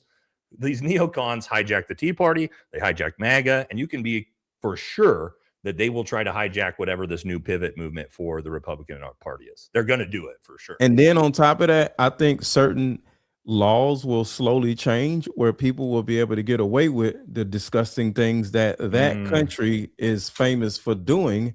And next thing you know, more people would start doing it because the narrative changes for that also. So it's the women stuff, and then it's the other stuff that's going to change our culture to make certain things more acceptable for men to be able to get away with. Yeah, so women are going to be in danger. Children are going to be in danger because of this. And I think you got a great point. I think we're seeing that being pushed through social media, through people like Andrew Tate that are designed to push that exact narrative that you're talking about. Yeah. Like the body count conversation, right? It kind of occurred to me not that long ago. The reason why they talk so much mess about body count is because the closer a woman is to being a virgin, the more valuable the woman is in certain countries, right? And now that's turning into something that is more valuable here. But who are the virgins? What is the age of the virgins? So it turns into, in order for you to get a virgin, I gotta be with this 14-year-old. Yeah, you get what I'm saying? Yeah, I mean, we've had, like, she has a lower body count. So what am I supposed to do if I want a woman with a lower body count? And then it turns into logic. Yeah, unfortunately, there have been certain political movements that are, promoting freedom and power over the last couple of decades. And that combines with the influence of the mainstream media, of television, movies, music. We've really, in America, had this like demoralization of our values over the last couple of decades. And for us to really change the country, that's what we got to really pull in and focus on and try to be more traditional. At least to some extent.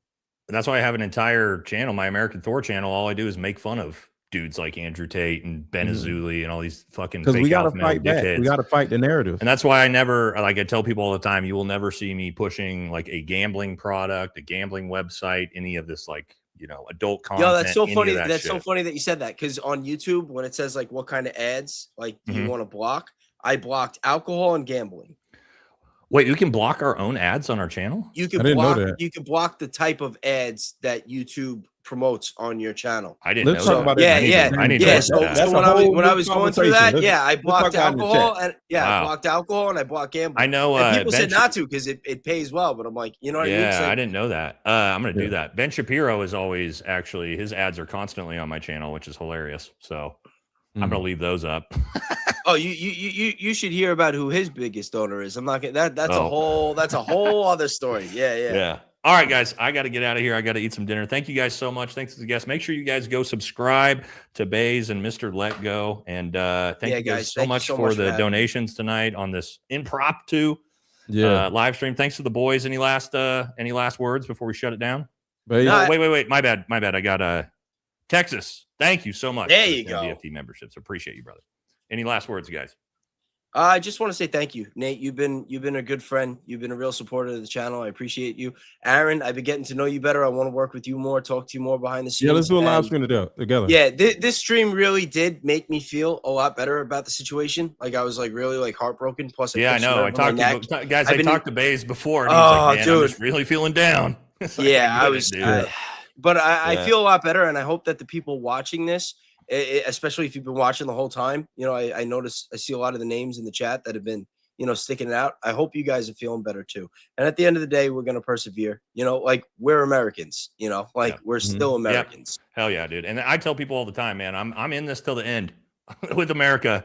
I ain't going nowhere. Like good, bad, or indifferent. I'm fucking riding into the abyss with all y'all. So I just want to say, Nate, I appreciate you, and I'm learning so much from all of you. So just thank you, brother.